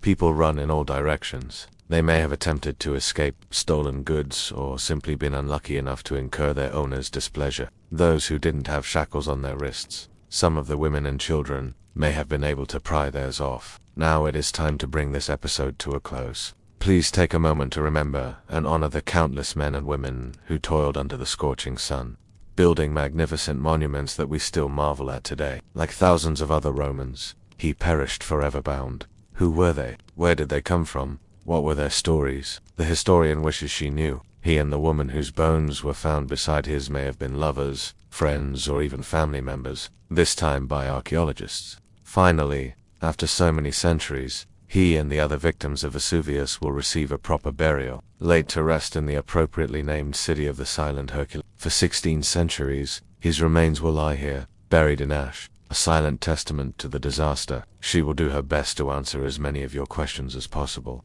The answer, unfortunately, is that it depended on the owner. Some hide in buildings. You see, we don't know the name of our enslaved protagonist. We don't know his story beyond his enslavement. Others try to flee the town. Still, others fall to their knees and pray. The man chained to the pillar looks up at the sky, and it seems there is a steady flow of visitors eager to inspect these wares, enjoying better food and clothing, and even being permitted to keep some of their earnings. Many endured horrible treatment. They could be beaten severely, left without food, or forced to work without rest. Marcus and the others look up, confused, then frightened. They watch as smoke billows from Vesuvius, rising higher and higher. It is too late. There is no time to escape. The wind seems to be carrying the rain of fire away from Herculaneum, sweeping them toward the sea. Is this the end? Has the mountain given them a reprieve? All around him, things begin to fly through the air. Pumice stones, ash, pumice, lapilli, hot cinders, and volcanic glass. His keen eyes miss nothing. And if they try to leave without paying, he won't hesitate to act. Even now, as the men approach him, the man is owned by a wealthy merchant named Marcus, who keeps him in his home in Pompeii. The man feels burning pain as the material hits his exposed skin. His eyelids are burned away, leaving only white sock. He can tell if they have the money needed to buy what they wish. They come from across Italy and even from as far away as Africa. It seems likely they travel by ship and make their way down the canal and through the shadow of the harbor walls. On the other side of the canal, a middle-aged man waits patiently for his clients to finish their shopping. He watches them closely. His gaze is steady and frank. His posture is confident and relaxed. He stands out among the crowd. He has a fine face, aquiline features, wavy hair flecked with gray, a neatly trimmed beard and mustache. He is well dressed, though his tunic has seen better days. He moves with an easy grace and speaks in an educated voice, but his manner conceals a dark truth. He is not free. Though he is highly trusted and allowed much freedom, Marcus is quick to anger and enjoys humiliating his slave. One day, the tension reaches a boiling point. An argument erupts between them. Words are exchanged, raised voices, He chooses to stay. The man struggles against his bonds, but to no avail. He glares back at his master. His slave is left standing here in the shade, fuming silently, unable to speak. But then the ground shakes again. Screams ring out. At first, there is anger, then acceptance. He closes his eyes, racing for the end. They rain down on the people of Herculaneum, on the harbor, on the ships anchored in the bay. But even as he suffers, he notices something peculiar. Then more rumblings in the distance, another shower of fire. He feels himself choking, gasping for breath. Something is wrong. The sky is filled with darkness. No one remains to witness the destruction except the sea, which laps gently at the shoreline, oblivious to the tragedy unfolding before it. The shackles around his ankles are lost in the grey wave. But his torment is not over. Then in the early 18th century, he will be discovered by treasure seekers looking for artifacts to plunder. Another 200 years pass and his skeletal form is rediscovered, and now it is your turn to help the historian. We do know, however, that he was only one of many slaves held by Romans. Like Marcus, their jobs varied. Others were tasked with the dangerous job of mining for metals. But how did their owners treat them? While some slaves were treated relatively well, some slaves, like the man in today's episode, were shackled. These devices were probably used to control recalcitrant slaves who tried to run away or simply to punish them. Of course, there is the possibility that they were, in fact, slaves punished by their masters. Whatever the case, when the eruption struck, they were trapped and died where they stood. The man in today's episode, though, never got that chance. Or perhaps they were strangers brought together in their final moments. And now it is your turn to ask the historian a question about ancient Rome. Please write it below. Also, please remember to subscribe to the channel and share it with those who love history. Before we go, remember their names, for they deserve to be remembered. And until next time, may the spirit of discovery be with you all. You're looking at the bones of a slave right now. These are the only ones left of a forgotten tragedy, and they're hiding something. Hi everyone. Along with Pompeii, these victims became trapped in time. Now, almost 2,000 years later, we can explore their haunting remains, which have remained remarkably preserved. Welcome back to Inside the Silent World.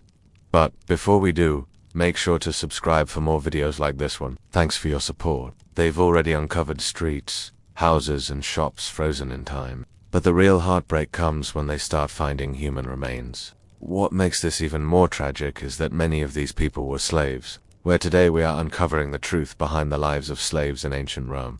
The first belonged to a man lying on his side facing the sea. The second lay awkwardly behind a fallen beam. Both had iron restraints locked tight around their bones, shackles. At first glance it may seem like just another archaeological site, but what's really being shown here is how truly terrible life was for slaves. The bones show that the victims were curled in positions of fear and finality. Many appear to have crouched against walls or huddled in groups. Mothers clutched children. Life was hard, but it wasn't uncommon for slaves to be freed after years of service. Sometimes they were given citizenship to fingers overlap. Over the last 200 years, more than half of Stabia has been excavated. Archaeologists have uncovered entire rooms, furniture, and utensils. They've found coins, jewelry, and statues. Inside was a collection of letters written on wax tablets, what people ate, how they entertained themselves, and how the elite class lived. But they also show us the darker side of Roman culture, the exploitation of slaves. These are the oldest known pieces of writing from Pompeii. The Romans conquered many lands, including Greece, Egypt, and North Africa. Slaves were bought and sold in markets all over the empire. In the 1st century AD, the Roman army was stationed all over the empire. Soldiers would often plunder local towns and villages. Parents were forced to watch as their children were taken away and sold. Husbands were separated from their wives and brothers from sisters. Whole communities were wiped out by slave traders. They would steal food, valuables, and people. These weren't just items to them. They were commodities. Some were expensive, while others cost only a few coins. A person could be worth as much as a house or a piece of land. They spoke different languages and worshipped different gods. They were professional fighters who performed in public shows. The crowds watched intently as the battles raged on. The losers were often killed, but sometimes they were set free. They were separated from their families. But despite all this, some slaves managed to find happiness. At the height of the Roman Empire, there were around 5,000 gladiators. They shared stories and songs from their homeland. They also formed relationships, with their owners. Sometimes slaves were given as gifts. This meant that they could be transferred to a new household. Check out our video on the shocking truth about life as a slave in ancient Rome. We'll see you there. About 10% of them were actually slaves. The rest were criminals or volunteers. Despite their differences, they were all united by one thing: their enslavement. Once they were free, they could live wherever they wanted and do whatever they wanted. They could also take on other slaves. They also invaded Britain and raided the coasts of Germany. Whenever they went to war, they took prisoners. Many of these people were sold into slavery. But during ancient Rome, it was commonplace. Roman aristocrats would throw parties where they whipped and beat slaves for their amusement. Sometimes they'd set dogs on them or force them to fight each other. They were also used for sport. Slaves were forced to fight each other to the death in arenas. The crowds would cheer as they hacked and slashed at one another. They've helped researchers learn about daily life in the city. All of this helps us understand how the Romans lived. They could also be inherited. Most slaves worked in domestic service. Many slaves died on their way to Rome. Some were beaten to death. Some were free to move around the city. Others were chained up or locked in rooms. Some had regular jobs. Others were tortured for fun. Others starved or jumped into the sea rather than live a life of captivity, working in households, caring for children, cooking or cleaning. But there were also slaves who worked in mines, on plantations or in factories. Those who did arrive often found themselves in a world that was completely foreign to them. They were thrust into a society that was vastly different from their own. They were also forbidden to testify in court or make contracts. They couldn't own property, and they couldn't marry. Their status was hereditary. If their children were born in captivity, they too would be enslaved. The Romans loved to decorate their homes with them. They usually showed scenes from mythology or everyday life. In ancient Rome, slaves could be anyone: captured soldiers, debtors, or even free people who sold themselves into servitude for money. Romans believed in the institution of slavery. They owned slaves throughout the empire. This means that almost half of the population were slaves, and they were fundamental to the economy. From the grand villas of the wealthy to the humblest street sweeper's cottage, slaves were everywhere. Teeth are clenched. The heat of the pyroclastic flow must have been so intense, it vaporized flesh in an instant, leaving only bone. In 79 AD, Mount Vesuvius, the nearby city of Stabia, was completely destroyed. We'll be visiting the ruins of this once great city and uncovering some very disturbing facts about life in ancient Rome. Who were these men? With the rest of their bodies long gone, they become a mystery we may never solve. Why were they restrained? Were they prisoners? Criminals? Slaves? Servants? Did they do something to deserve this fate? Or were they victims of circumstance, caught in the wrong place at the wrong time? Now let's go back to those haunting bones. The discovery. Imagine living in a bustling city in the heart of the Roman Empire. The year is 79 AD. Others fall victim to the suffocating ash that rains down from the sky. For those who don't succumb to the searing heat, the poisonous gases will eventually take hold. The lucky ones die instantly. You wake up early, stretch and yawn, and begin another day of menial labor. Maybe you're working in a shop, fixing someone's shoes, polishing jewelry, or perhaps you're working in a house, cleaning, cooking, or caring for children. Suddenly, the ground begins to shake. You step outside to find people running around in panic. Their cries echo in the street. Some run away from the city. Others climb into the hills, but there isn't much time to escape. This is no ordinary earthquake. It's going to be the largest in recorded history. When the ash cloud clears, you look back at the city. It's gone, destroyed by the sudden eruption of Mount Vesuvius. Fast forward almost 2,000 years, and archaeologists are finally excavating this lost city. It's believed that between 6,000 and 11,000 people died here, and the bones are still being found today. So far, over 1,000 skeletons have been recovered, including those of men, women, and children. But among these remains, two sets stood apart, quite literally. They were discovered lying slightly apart from the others. The rusted metal was still fused to their leg bones, curved to fit an ankle, fastened shut. No keys were found nearby. Unfortunately, because they were never identified, these shackles are the only clues to their identity. They're the only evidence of their humanity.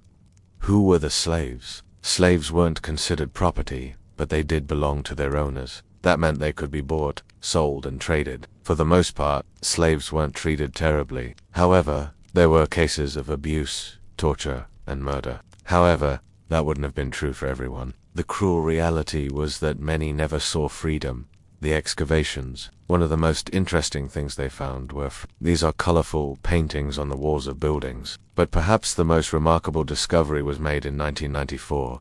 While excavating a house, archaeologists found a lead box. These artifacts help us understand how the Roman Empire operated. Many of the items found at Pompeii and Herculaneum would not have been possible without their labor. Many historians believe that the number of slaves in Rome was around 300,000, although some estimates put it as high as 1 million.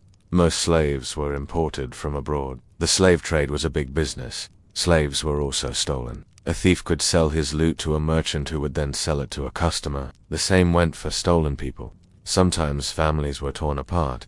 This trade wasn't just brutal, it was also deadly. The journey to Rome was dangerous, and many slaves never made it. Slaves came from many cultures, including Greek, Egyptian, African, and Celtic. In Rome, slaves were forbidden to learn to read or write, but not all slaves were treated the same.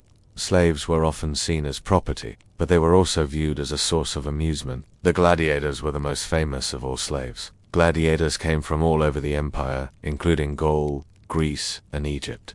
They fought each other in massive arenas. Life as a slave was tough. They were forced to work long hours without pay. They were beaten and abused. Some formed close bonds with their fellow captives. In some cases, slaves managed to buy their freedom. Although it might seem hard to believe, some slaves actually enjoyed their servitude. It sounds unbelievable today. If you want to know why, I am a guide at a museum. This is one of my favorite artifacts here. She has her hands wrapped around his neck and he has his arms wrapped around her body. Now, if we had found this artifact anywhere else in the Roman Empire, we might assume it was an erotic statue meant to be viewed in the private quarters of a wealthy Roman gentleman. However, because it was found here in Britain, we know it comes from a shipwreck. It's called the Embrace of the Sea.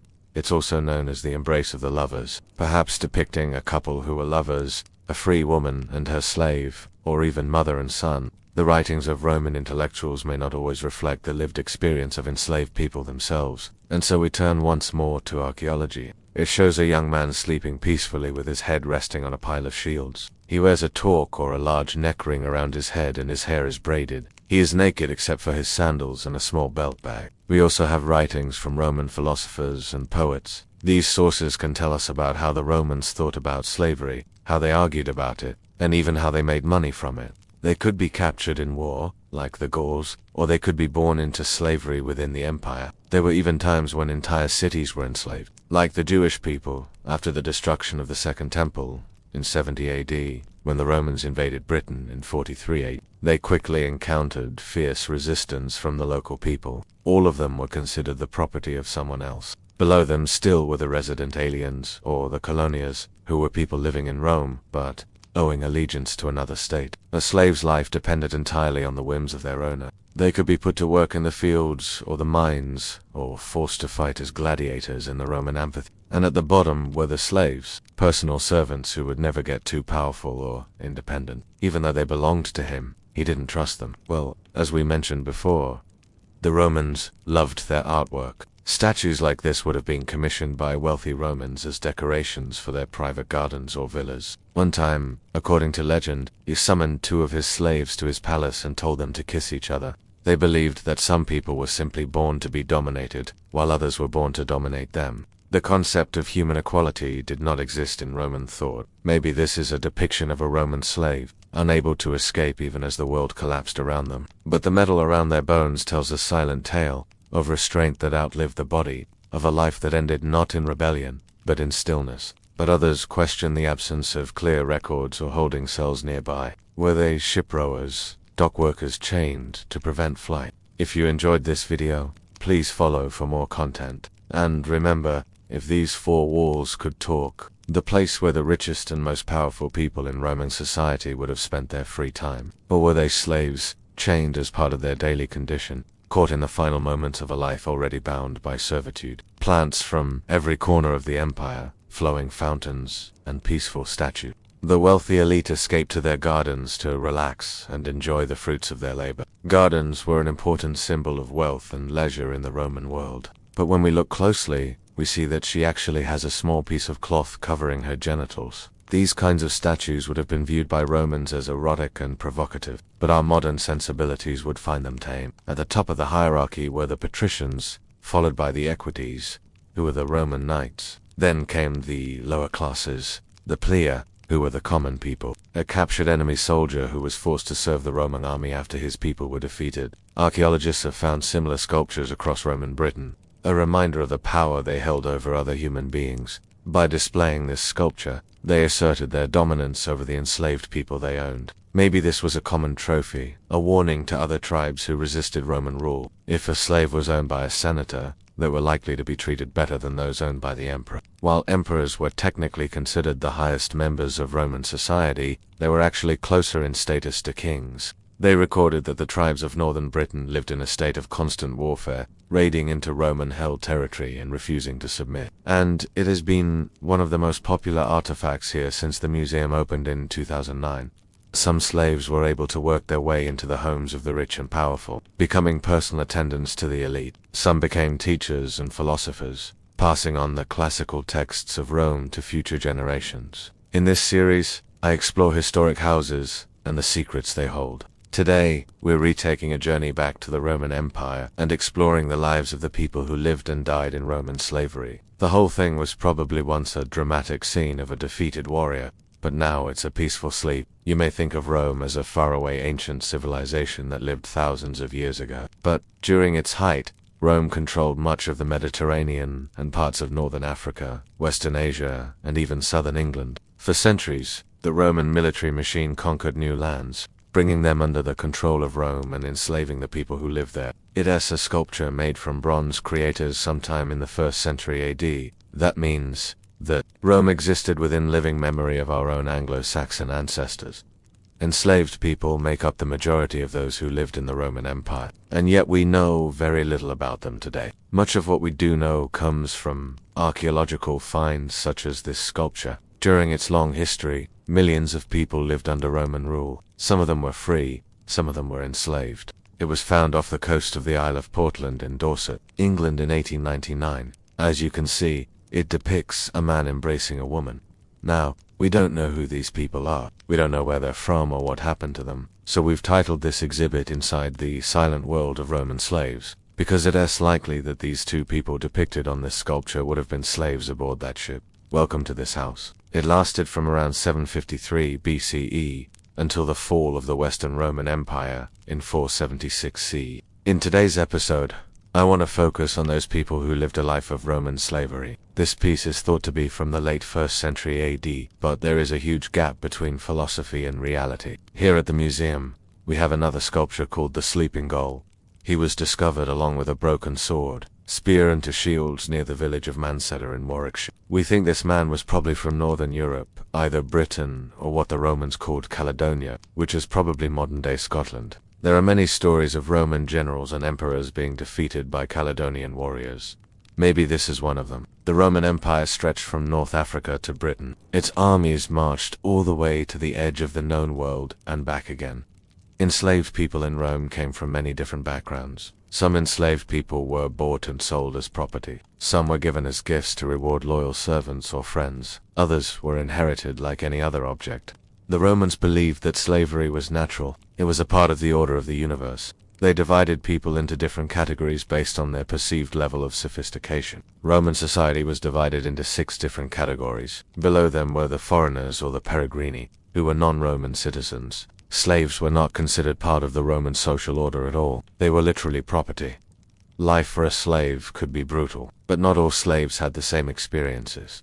There were even female gladiators. They held all of the power in their hands, and they were often paranoid about losing it. To avoid assassination, they surrounded themselves with slaves. For example, Augustus, the first emperor of Rome, kept a close watch on his slaves. But how exactly does a bronze sculpture found in a shipwreck tell us about life in Roman slavery? This particular sculpture appears to show a completely nude woman embracing a man. I think it's interesting that this sculpture would have been displayed in a Roman garden.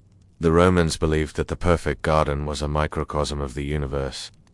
It contained everything in balance. There were straight paths and geometric hedges, and yet here was a sculpture reminding them of where those fruits came from. So who were the two people in this sculpture? Were they prisoners condemned to punishment by local authorities? Perhaps they were debtors or thieves awaiting transport. Some archaeologists believe the second theory, That they were enslaved men, we cannot say for certain. Their names, like their voices, are lost. Thank you for joining me today. Inside the silent world of Roman slaves, a hushed whisper echoes through the corridors of history, carrying tales of lives lived and lost in the heart of ancient Rome. It's a story not often told. We do so with a guide, our historian by our side. Their words paint vivid pictures of a world frozen in time, a world where every corner holds a new discovery, every fresco a whispered secret. They speak of a bustling city, a thriving metropolis where merchants hawked their wares and emperors strolled, where life was a tapestry woven with threads of joy and sorrow, luxury and despair. Our guide tells us of Roman rituals, of gods revered and appeased. It's a sound that pulls at our hearts, where once stood a massive wall, a bulwark against the wrath of the sea. Now only a few stones remain, silent witnesses to a bygone era. The sea, once kept at bay, is now encroaching upon the land, its salty fingers tracing the path of destruction, reminding us of the tragedy that befell this city, the relentless fury of the sea, his bones fused with the mortar and stones, the scent of baking bread still lingering in the air, or so it seems. The guide tells us about the baker's life, how they woke before dawn, kneaded the dough, coaxed the loaves to life. In the fiery embrace of the oven, the stones are worn, the frescoes faded, and the ghosts of the gladiators linger. Their swords turn to rust, and we can't help but wonder who walked these very floors, who marveled at the artwork, who called this place home, not just for the city that was destroyed. The haunting beauty of these images serves as a stark reminder of the humanity that once filled these rooms, the hopes, the fears, the triumphs and tragedies that played out within these four walls. But for the countless lives that were extinguished, the dreams that withered, the hopes that died, were they free or were they bound by invisible chains?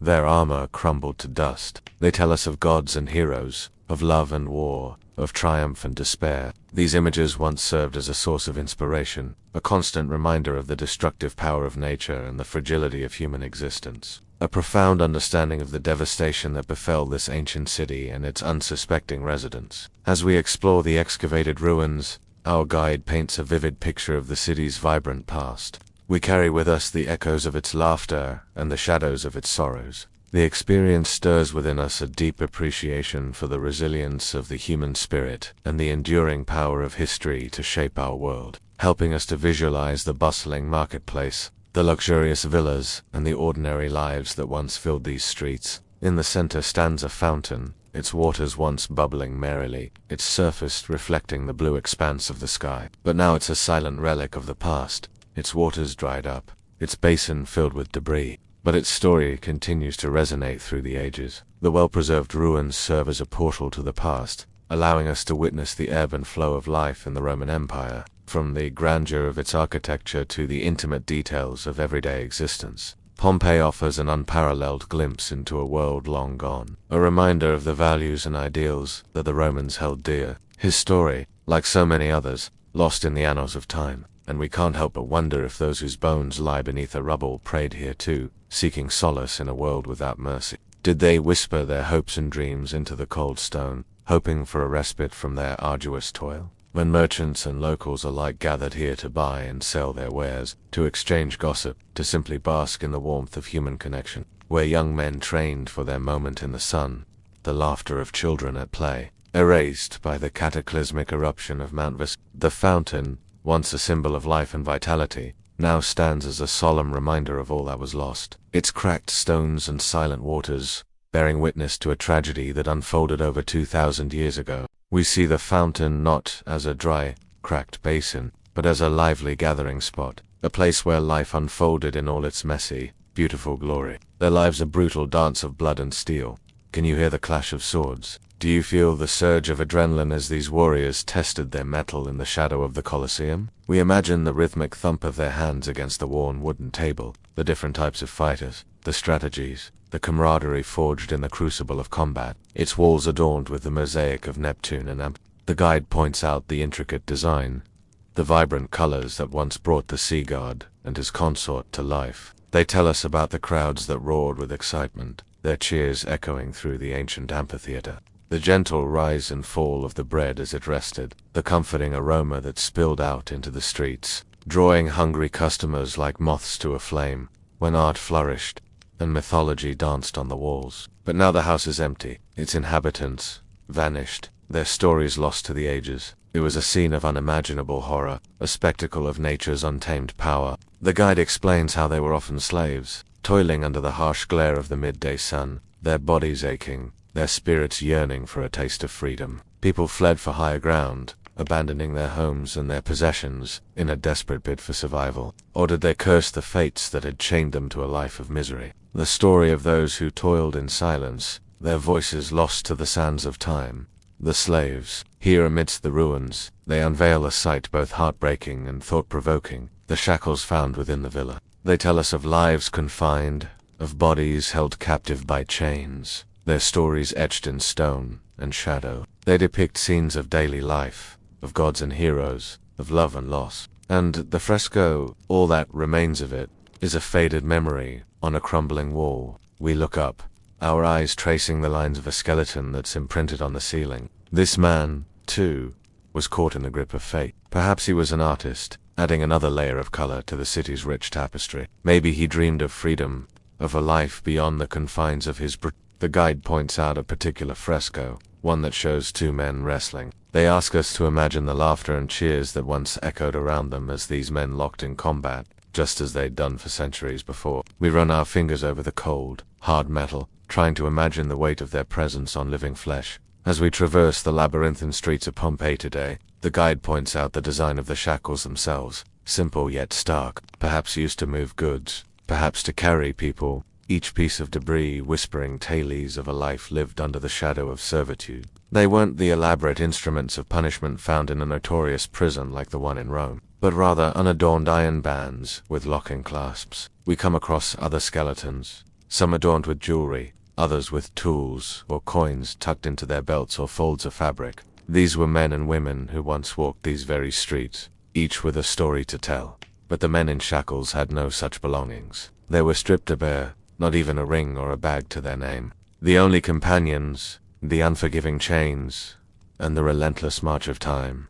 They were meant for control, not spectacle. Our guide leads us to a courtyard, the center of a grand Roman villa. They describe how these shackles were discovered in the very heart of Pompeii, buried beneath the weight of the collapsing city. Around them lay the charred remains of what might have been a small cart or sled. As we move further into the silent city, we pause before an altar, its surface worn smooth by countless hands, its purpose long forgotten. But there's a different kind of whisper here, a sound that's not of this world, the lapping of waves against the shore. We find ourselves at the edge of the city. Our guide speaks of the fateful day when the heavens unleashed their fury, when the earth trembled and the skies rained fire. And then there are the frescoes, vibrant splashes of color on the walls of buildings, each one a window into the past. Now the building is gone, reduced to rubble and dust. Now he's become part of the very structure he once adorned. We wander through the ruins of a bakery, in the silence of this ruined bakery. But the baker's life wasn't all flour and water. Our thoughts drift to the gladiator school. Our guide talks about the hierarchy among the gladiators, but this place, too, is now silent. We stand before a house. It's a reminder of a time when this city throbbed with life. The sea god's trident gleams in the morning light, a silent testament to a world that once was. As we walk among the ruins of Pompeii, we feel a profound sense of loss. Here in the house of the gladiators, the frescoes whisper tales of battles fought and lives lived on the edge of a blade. In the atrium, the guide points to a series of frescoes that depict scenes from Greek mythology. But now they are all that remains of a vibrant culture, frozen in time, their colors dulled by the passage of centuries. As we continue our journey through Pompeii, we come across a small courtyard. Our guide tells us of a time when this courtyard was a hub of activity. In the silence of this forgotten courtyard, we can almost hear the murmur of voices, the clink of coins. Yet as we stand here, surrounded by the ghosts of Pompeii, we know that this idyllic scene was shattered in an instant. The shadow of Vesuvius looms large over the ruins of Pompeii, but as the tour comes to an end, we're left with a haunting sense of loss. Pompeii may be a thing of the past, as we say goodbye to this captivating city. This is Pompeii. You know about Pompeii. Smaller, lesser known, yet more haunting. Both cities buried in the shadow of Vesuvius, both frozen in time by the same cataclysm. But Herculaneum holds secrets that continue to baffle, like the shackles in the Casa della Barro. maybe you've visited, capturing the imagination of all who stumble upon these silent figures. These 8 men, once flesh and blood, now reduced to bone, eternally bound together in a single room. You may have seen it in a movie, but in this moment, we step back, not to solve, but to wonder. The bones remain where they fell. She arrived in Rome as a teenager, probably sold into slavery at a young age. We don't know her story. He would remain property until death, reflecting a harsh reality for many in Roman society. They might have had skills, ambitions, hopes, and dreams, but in the grand narrative of the empire, such details were not recorded. She could have been born into slavery or snatched up during the conquest of her homeland. As you make your way through the crowds, the aroma of freshly baked bread from a nearby bakery fills your senses. You can almost taste its golden crust and fluffy interior. Think about it. You're strolling along a bustling street lined with shops and street vendors. Meanwhile, a gladiator clad in leather armor walks purposefully, his sword gleaming at his side. What roles do they play in Artinus's household? What aspirations, joys, or sorrows did they experience? You can almost hear the roar of the crowd from the nearby Colosseum. Suddenly your attention is drawn to a group of musicians playing lively tunes, and you find yourself tapping your feet to the rhythm. Perhaps Cornelia and Marius remained in the house, becoming the property of Atinius's widow. Maybe they were sold to pay debts or given as gifts. They could have even been rented out for labor. So when Atinius died, his property, including his slaves, would have been transferred to his heir, preserved in silence beneath modern hook. And their story, or rather their stories, if they were rented out or sold, why are their bones here? Were they buried after the eruption, a rare practice for slaves? Or did they die here, victims of fate or foul play? One, perhaps Cornelia, tends to a patch of fragrant herbs. Further on, you see a slave sketching designs on a piece of papyrus, his brow furrowed in concentration as he crafts an exquisite piece of art, her movements graceful and precise as she harvests the freshest leaves. You pause to admire the dedication and skill they pour into their tasks, realizing that beneath their servitude, they retain their humanity. The sky is painted with hues of orange and purple as the sun begins its descent. The air is warm, carrying the scent of blooming jasmine and sweet nectar. To break free from the confines of his existence and embark on his own adventures. Suddenly, a commotion arises from the entrance to the garden, and let me know in the comments if you'd like to see more videos like this. Also, don't forget to subscribe so you never miss an exciting episode. Finding beauty and meaning in the midst of their struggles, a new arrival has entered, bringing with him news from the outside world, that their spirits soar, yearning for a world where freedom and justice prevail. While brutal realities existed, glimmers of humanity occasionally surfaced. You join them, sharing simple food and engaging in lively conversation. Laughter echoes as they recount tales of their day, exchanging stories and finding solace in their shared experiences. Offering a glimpse into a world beyond their immediate. You wonder what stories his eyes could tell if they could speak. Commonly, slaves were viewed as possessions devoid of individual agency. As you continue your journey, the sound of chariot wheels rumbling on the road echoes in your ears, indicating a level of recognition and perhaps even a modicum of respect. Some were permitted to marry, highlighting a complex social reality. For a brief moment, the weight of their servitude seems to lift, and they are free to roam the realms of imagination. For we know not their names, unfolds in the questions they raise. You certainly recognize the name, and now here is her. What are they doing here? That's the question that has echoed through the centuries. The path is shaded by towering laurel and olive trees, their leaves rustling softly in the gentle breeze. For decades, researchers have debated whether the men were punished, forgotten, or simply unlucky. They remind us that even in an empire of roads and aqueducts, law and literature, some voices were never recorded. People from all walks of life came together in this bustling metropolis, each contributing to its unique atmosphere, only felt in the imprint of iron on bone. To understand the shackles, we must first understand the house.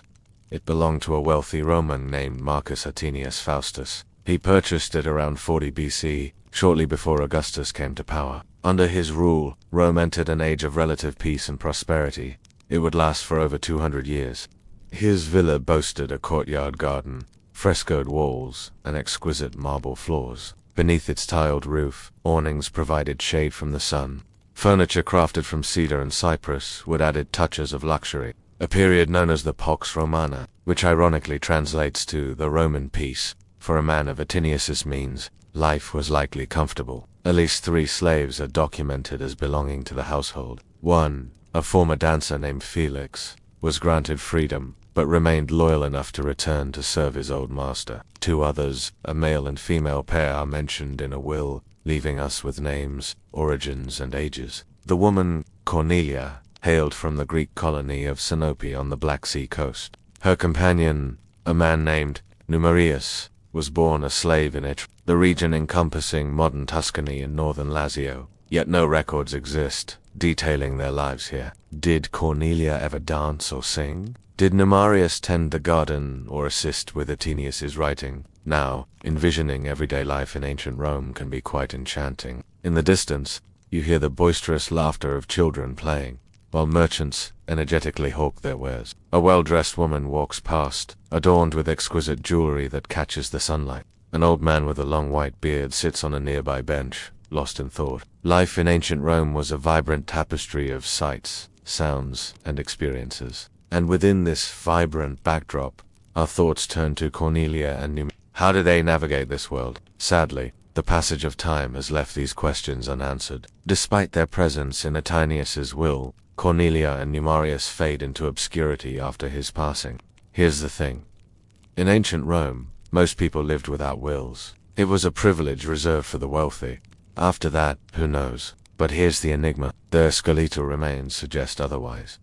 We might never know. Yet their silent testimony challenges our perceptions of slavery in Roman society. However, evidence, like inscriptions on funerary urns, suggests that some slaves bore names. Slavery in ancient Rome was not a monolithic experience. It varied across the empire and evolved over time. Imagine, if you will, a tranquil evening in the villa of the labyrinth. Cicadas chirp their evening song as you take a leisurely stroll through the villa's sprawling gardens. Suddenly, your gaze falls upon a group of slaves engaged in various tasks. Nearby, another slave polishes marble statues to a gleaming shine, revealing intricate details and bringing the stone to life. Each of them, despite their enslaved status, finds purpose and expression in their work. As the evening deepens, the slaves gather for their evening meal. Amidst the camaraderie, you sense their resilience and strength in the face of adversity. He speaks of distant lands, exotic adventures, and the latest happenings in the city. His stories captivate the slaves.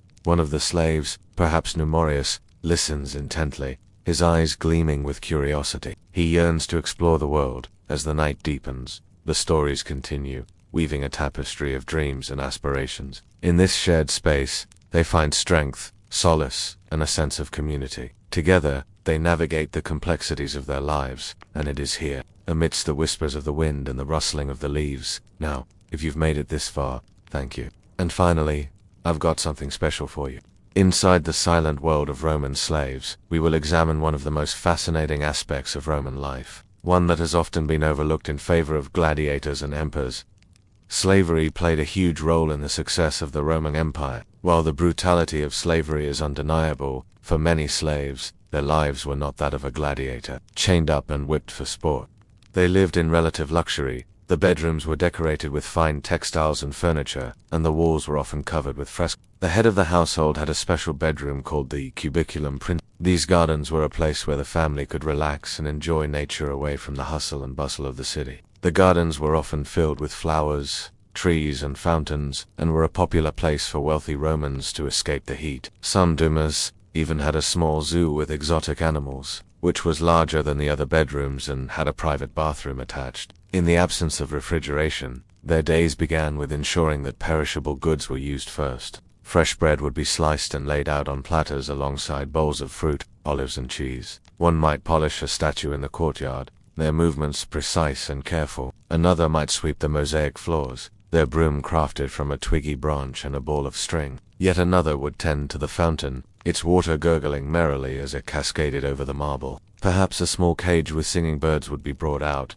2. Musicians would strike up lively tunes on their lyres and flutes. For some slaves, their evenings were spent in the gymnasium, exercising naked and sweating as they practiced javelin throwing and wrestling moves. Theirs was a silent service, preparing the bodies of their masters for public displays of strength, while dancers, perhaps dressed as hairy barbarians or winged cupids, would leap and twirl in the open space. The family, full of wine and food, would retire to their chambers. Here, amid the grandeur and luxury, a silent drama unfolded, a story of dedication, sacrifice, and dreams deferred. We hope you've enjoyed learning about their lives inside the homes of the elite. Remember, if you love exploring ancient civilizations, there's more to discover. Do you and forget to subscribe to my channel and hit the notification bell to never miss an exciting episode. Until next time, keep asking questions and keep exploring the past.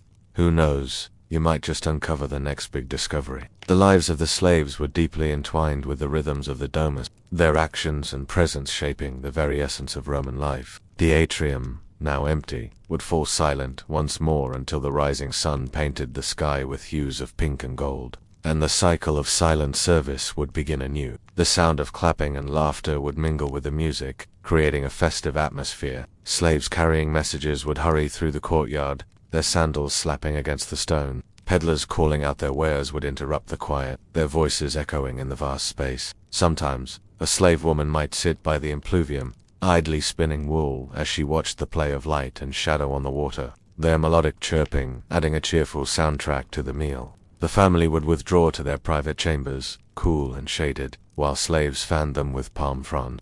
The family would gather for dinner, reclined on couches, sharing stories and jokes as slaves served dishes from the day, hunt, or the latest shipment of exotic delicacies from the The air would be filled with the aroma of roasting meat, sweet wine, and fresh figs. Some might nap in the shade of the colonnade, dreaming perhaps of freedom or of home. The walls of the cubiculum principes may have been decorated with marble or other precious materials, and the bed was often made of ivory. A slave would pour wine from a silver goblet, their movements precise and graceful. Meals were a social event in Roman culture, and conversation flowed easily as dishes of roasted meats and fresh vegetables were brought to the table. Laughter and animated discussion would mingle with the clinking of glasses, the murmur of polite conversation, and the soft strumming of a lyre as a slave performed a gentle melody. Managing the households of some of the wealthiest citizens in the empire, the wealthy Romans enjoyed reading, and many of them collected books. The library was also a place where the head of the household could receive guests and conduct business. The rooms were elegantly decorated and furnished, and the gardens were a place of relaxation and beauty. Life inside a Roman domus was not always easy.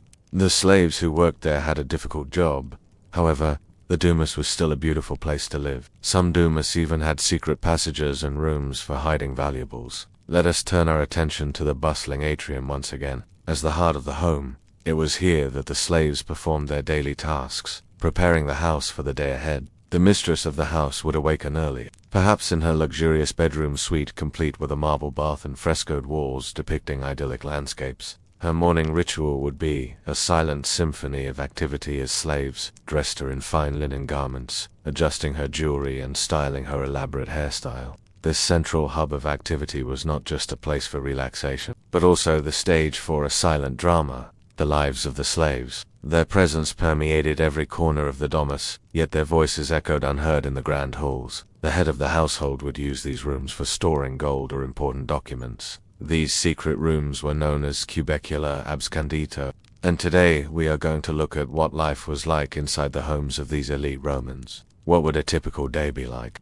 What kind of things would they see, hear, smell, taste, and touch? Let's find out. Our first stop is the domus, which is Latin for house, but in this case, it is much more than just a place to live.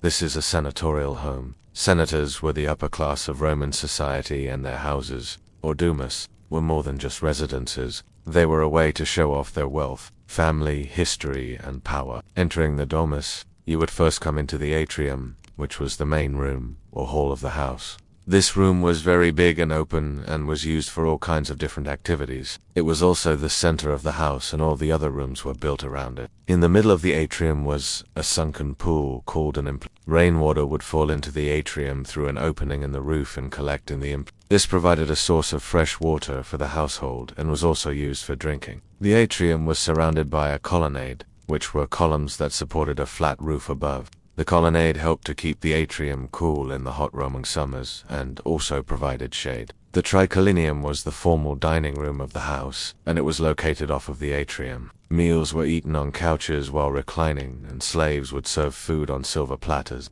The walls of the triclinium were often decorated with frescoes, which were paintings done on wet plaster. These frescoes could depict mythological scenes, floral patterns, or landscapes. In fact, fresco painting was a popular art form in Roman times, and the best artists were highly sought after. Beyond the triclinium were the private sleeping quarters of the household. Another room that was located off of the atrium was the library. Finally, there were the enclosed gardens of the Domus. The interior of a Roman domus was a testament to the wealth and power of its owner. As we continue our exploration of daily life in ancient Rome, the atrium was their domain. Meanwhile, in the kitchen wing, another set of slaves would be stirring their master's breakfast. As the family took their places on the triclinium, a raised platform with 3 couches for reclining, in the background, other slaves would attend to the needs of the household. As the day wore on, the atrium would become a stage for other dramas. With the afternoon heat came the need for rest. As evening approached, the atrium would come alive again. After dinner, the entertainment would begin. But not all was merriment and games. And so the day drew to a close. The atrium was more than just a room. It was the heart and soul of the domain. And here our journey through the silent world of Roman slaves comes to an end. Behind me are the ruins of the Palatine Hill here in Rome.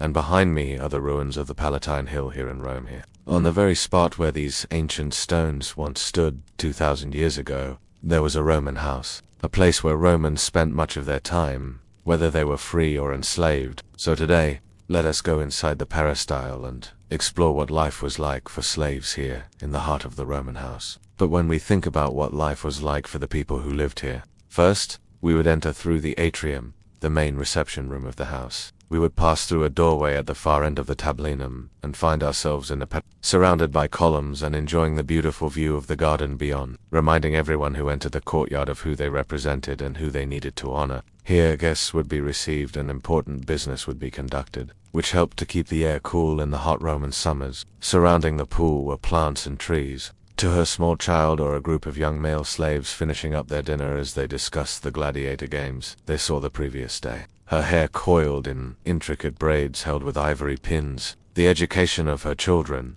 and the reputation of her husband. While her husband was away conducting business in the city, she was the most powerful person in the house, and she kept a watchful eye on everyone in her domain, including the slaves. She is calm, composed, and observant, ensuring that the wheels of the household continued to turn smoothly. They might even be allowed to join in the merriment, singing along or clapping to the beat. Enslaved poets, too, may have performed in the Paris, reciting epic poems about the founding of Rome, or composing original works in praise of their master. A vase dropped, a fruit forgotten, a garment not mended in time, poking fun at their patrons in a carefully calibrated way, hoping to win their amusement rather than their ire. Each was a mistake that the slaves could ill afford, and the family would have been well informed about happenings around the empire. They would have heard about military victories, grain shipments arriving in the port, and the latest gossip from the Senate. I hope you enjoyed this glimpse into the life of a Roman slave. But please join me again next week when we head to the Roman Forum. If you would like to become a supporter,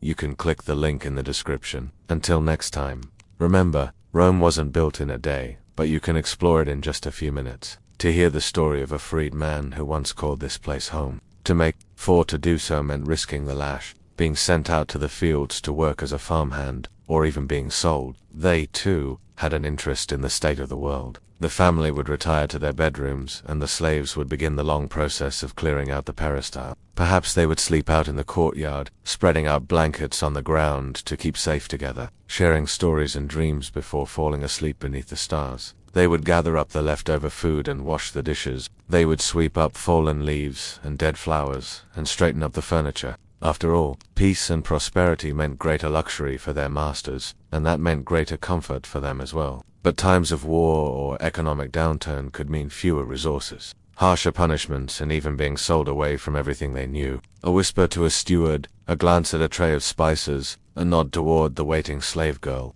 Or she may have seen a slave stealing sugar from the kitchen pantry and swiftly had them put to work cleaning the latrines. She was often accompanied by a slave girl known as a lampus, whose sole job was to follow her mistress around the house. The slaves who worked in this space were at the center of the action. They saw and heard everything that went on in the household. They rubbed shoulders with the elite citizens of Rome, and if they were lucky, They might even earn the respect and even the friendship of their masters. Watching and listening, always ready to report back to her. The lamps had to be a nervous or chatty lamps risked angering the woman she served and suffering the consequences. Presiding over this space was not just the senator, but often his wife, the Domina. She was more than a decorative presence. While Roman law restricted women from formal political power within the walls of the domus, her authority was considerable. Enslaved musicians would perform for the enjoyment of their masters and mistresses, filling the space with song and the twang of a Roman lyre. Their repertoire would have included drinking songs,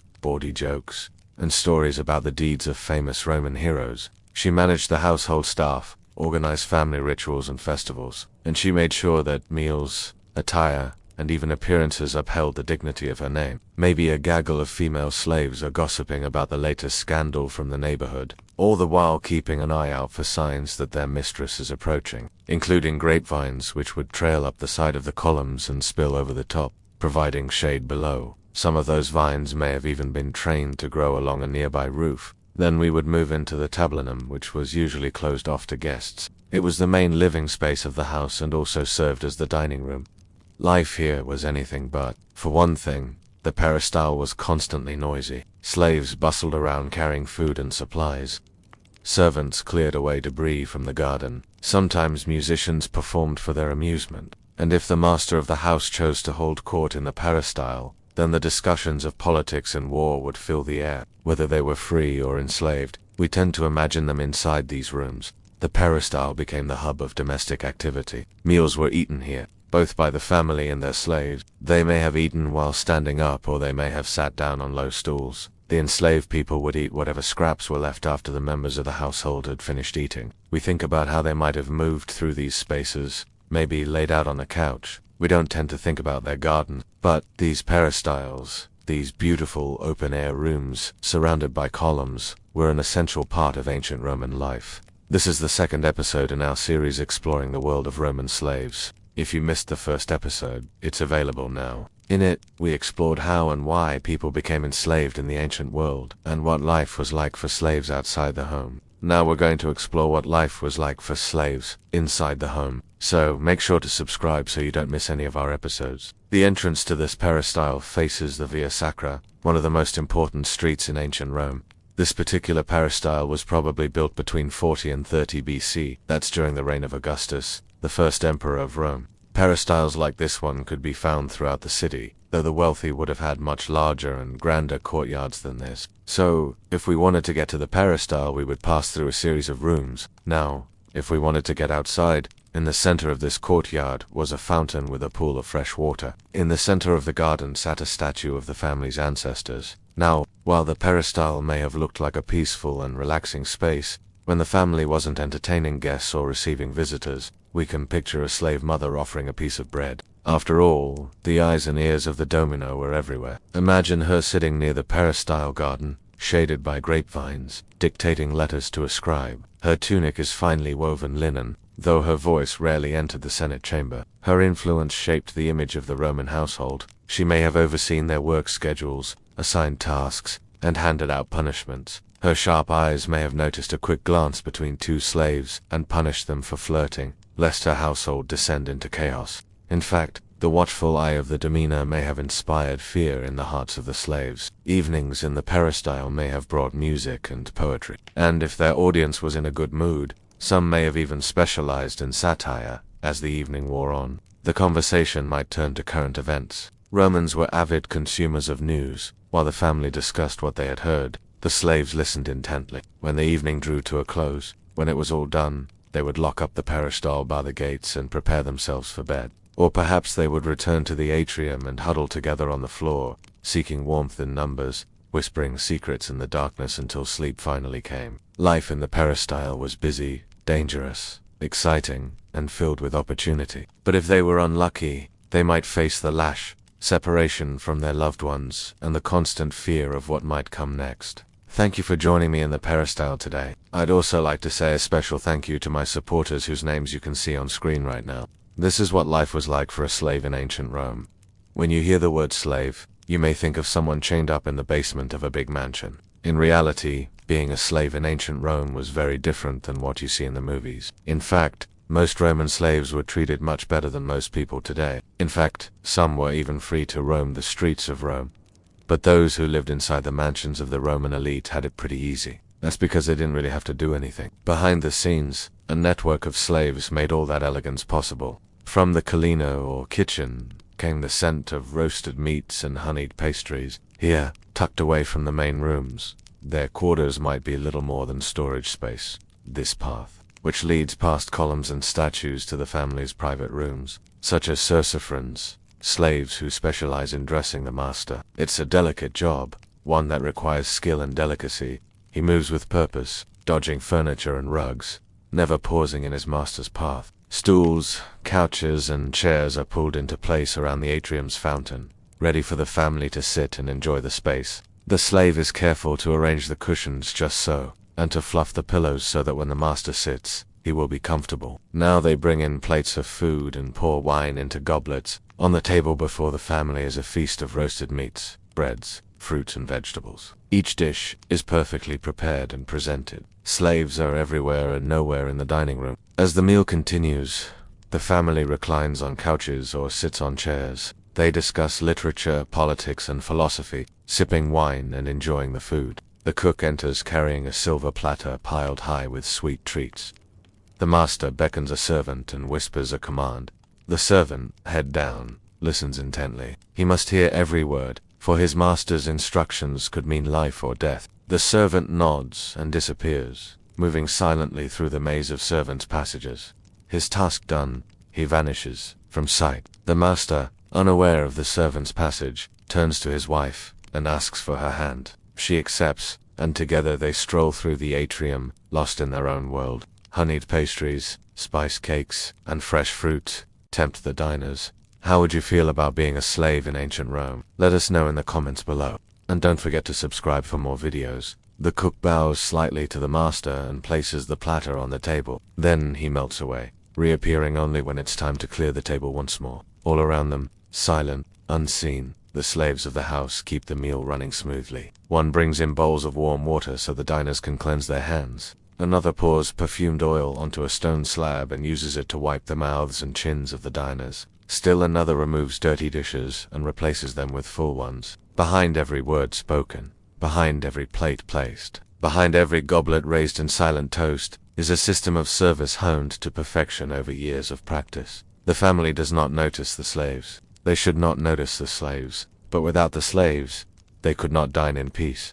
No spice is too expensive or too rare. No cut of meat is too tender or too lean. The kitchen, or colina, is where the magic happens. Here, amidst the aromas of roasting meats and baking bread, overseen by the expert chef, or kokus, slaves chop vegetables, knead dough and turn spits laden with succulent poultry. Meals are a blend of Roman staples and delicacies imported from across the empire, from Greece and Egypt and Africa. Wine flows, mixing with water in a special containers called a mixing bowl. The air is filled with a murmur of conversation, the clatter of dishes, the shouts of the cook as he instructs his assistants. A puella, or girl, may attend to the children, bringing them food and drink. Servers and young girls are the lowest ranking of the slaves in the house. These paintings and sculptures are not just beautiful, they're a distraction. They hide the walls where the slaves enter and exit. There are dozens of doorways leading into and out of the dining room, and the slaves use them all, slipping in and out of sight. They work hard and quickly,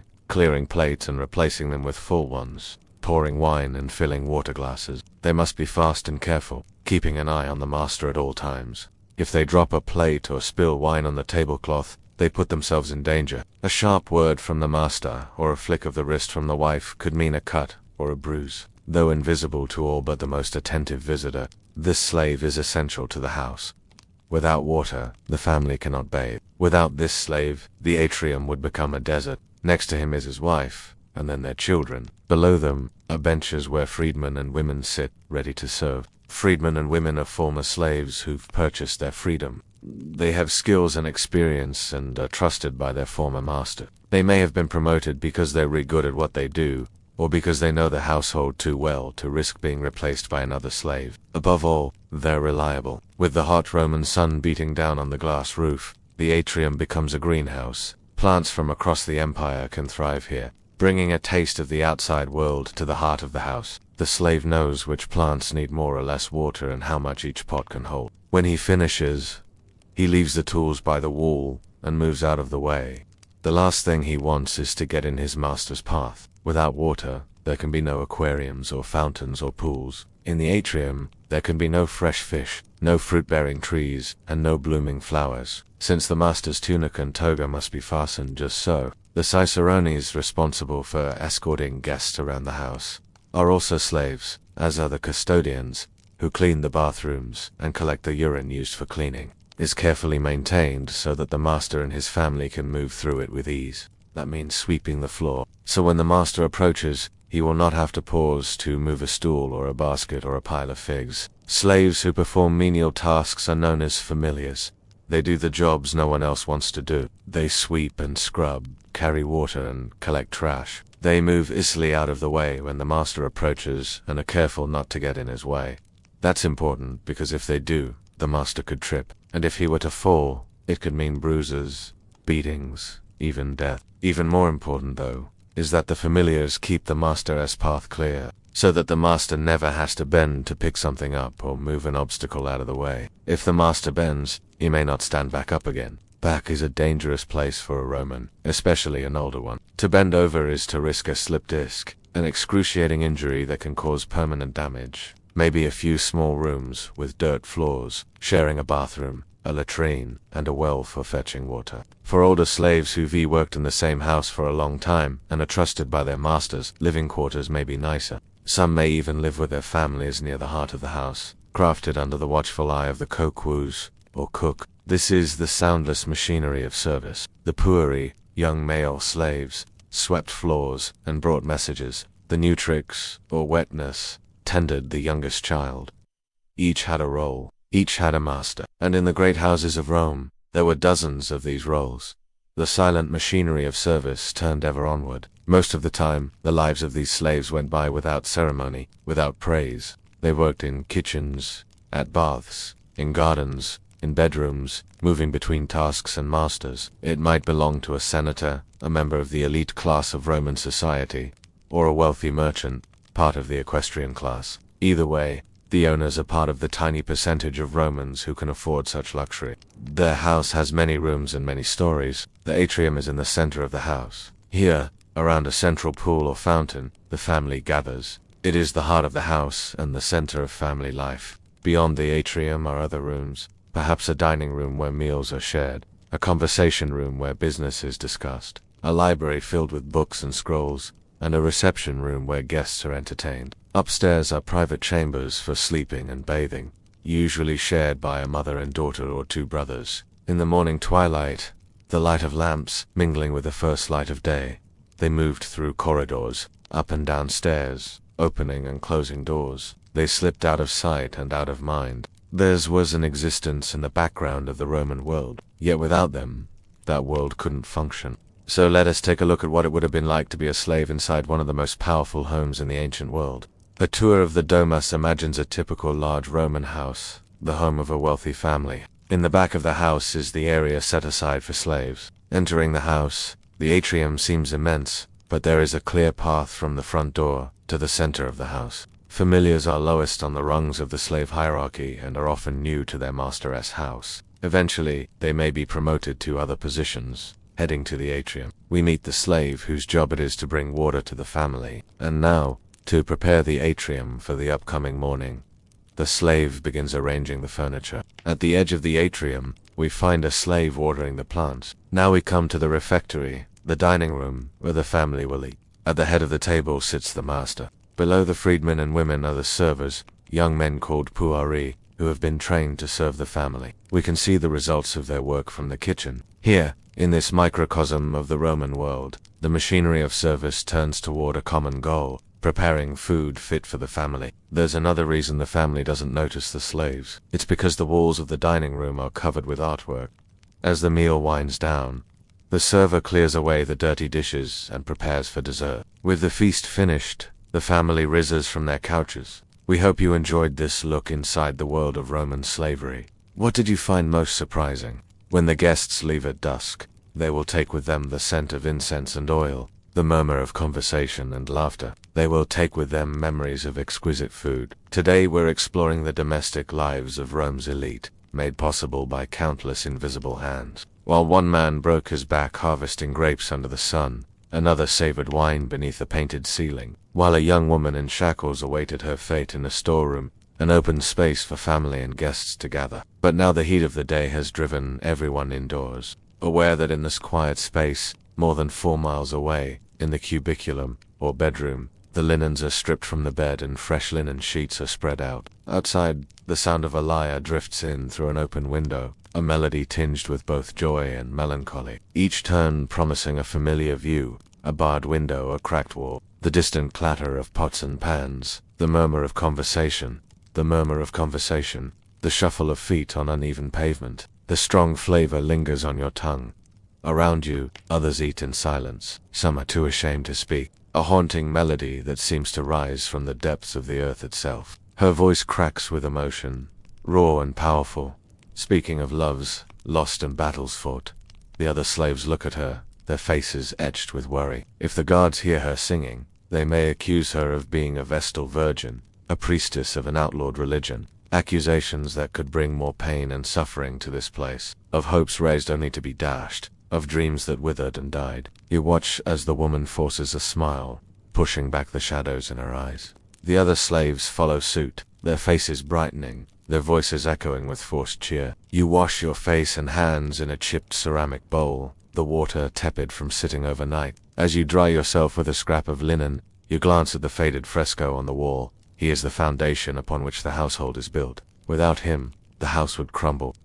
How does this piece of history resonate with you today? What connections can you make between the lives of Roman slaves and the world you live in today? Feel free to share your thoughts in the comments section below. Your engagement helps us continue producing quality historical documentaries for everyone. A reminder of a time when this house was new, when its inhabitants had hopes and dreams for the future, and with it, the cycle of work and servitude continues. After all, there is no point in giving the masters any more power over them than they already have. Just as the fresco is faded, so to have the decorations in the triclinium, the dining room. Until next time, thanks for watching.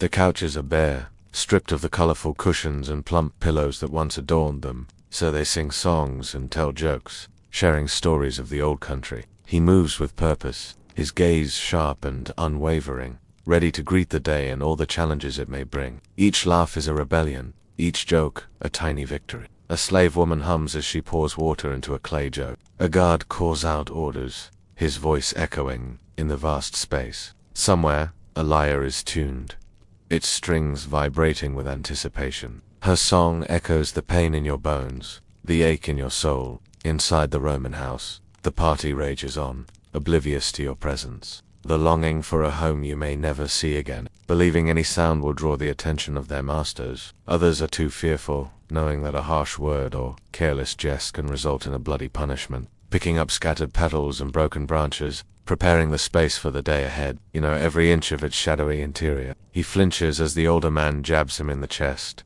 rustling the rags some use as blood. You pull yours tighter around your shoulders and huddle closer to the meager fire. The flickering flames cast dancing shadows on the wall, piercing the tough exterior you've built to protect yourself. And for a moment, you allow yourself to feel the emotion she stirs within you. You feel the despair of unrequited love, the anger at injustice, the frustration of a life lived under the constant threat of violence, transforming cracks and crevices into fleeting works of art.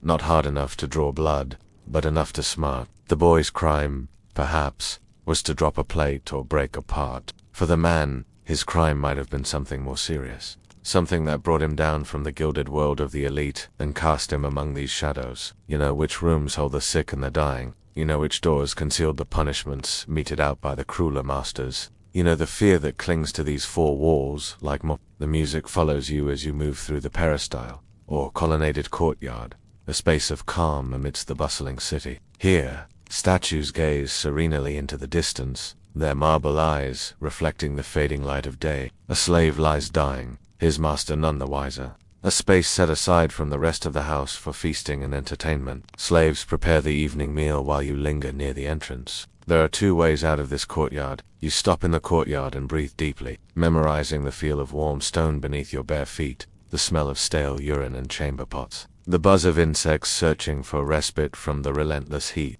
a grander entrance facing the street, and a hidden door leading to the insulae, or slave quarters. Tonight, you will use the secret exit. You pause near an overturned flower pot and bend to rearrange the herbs growing nearby.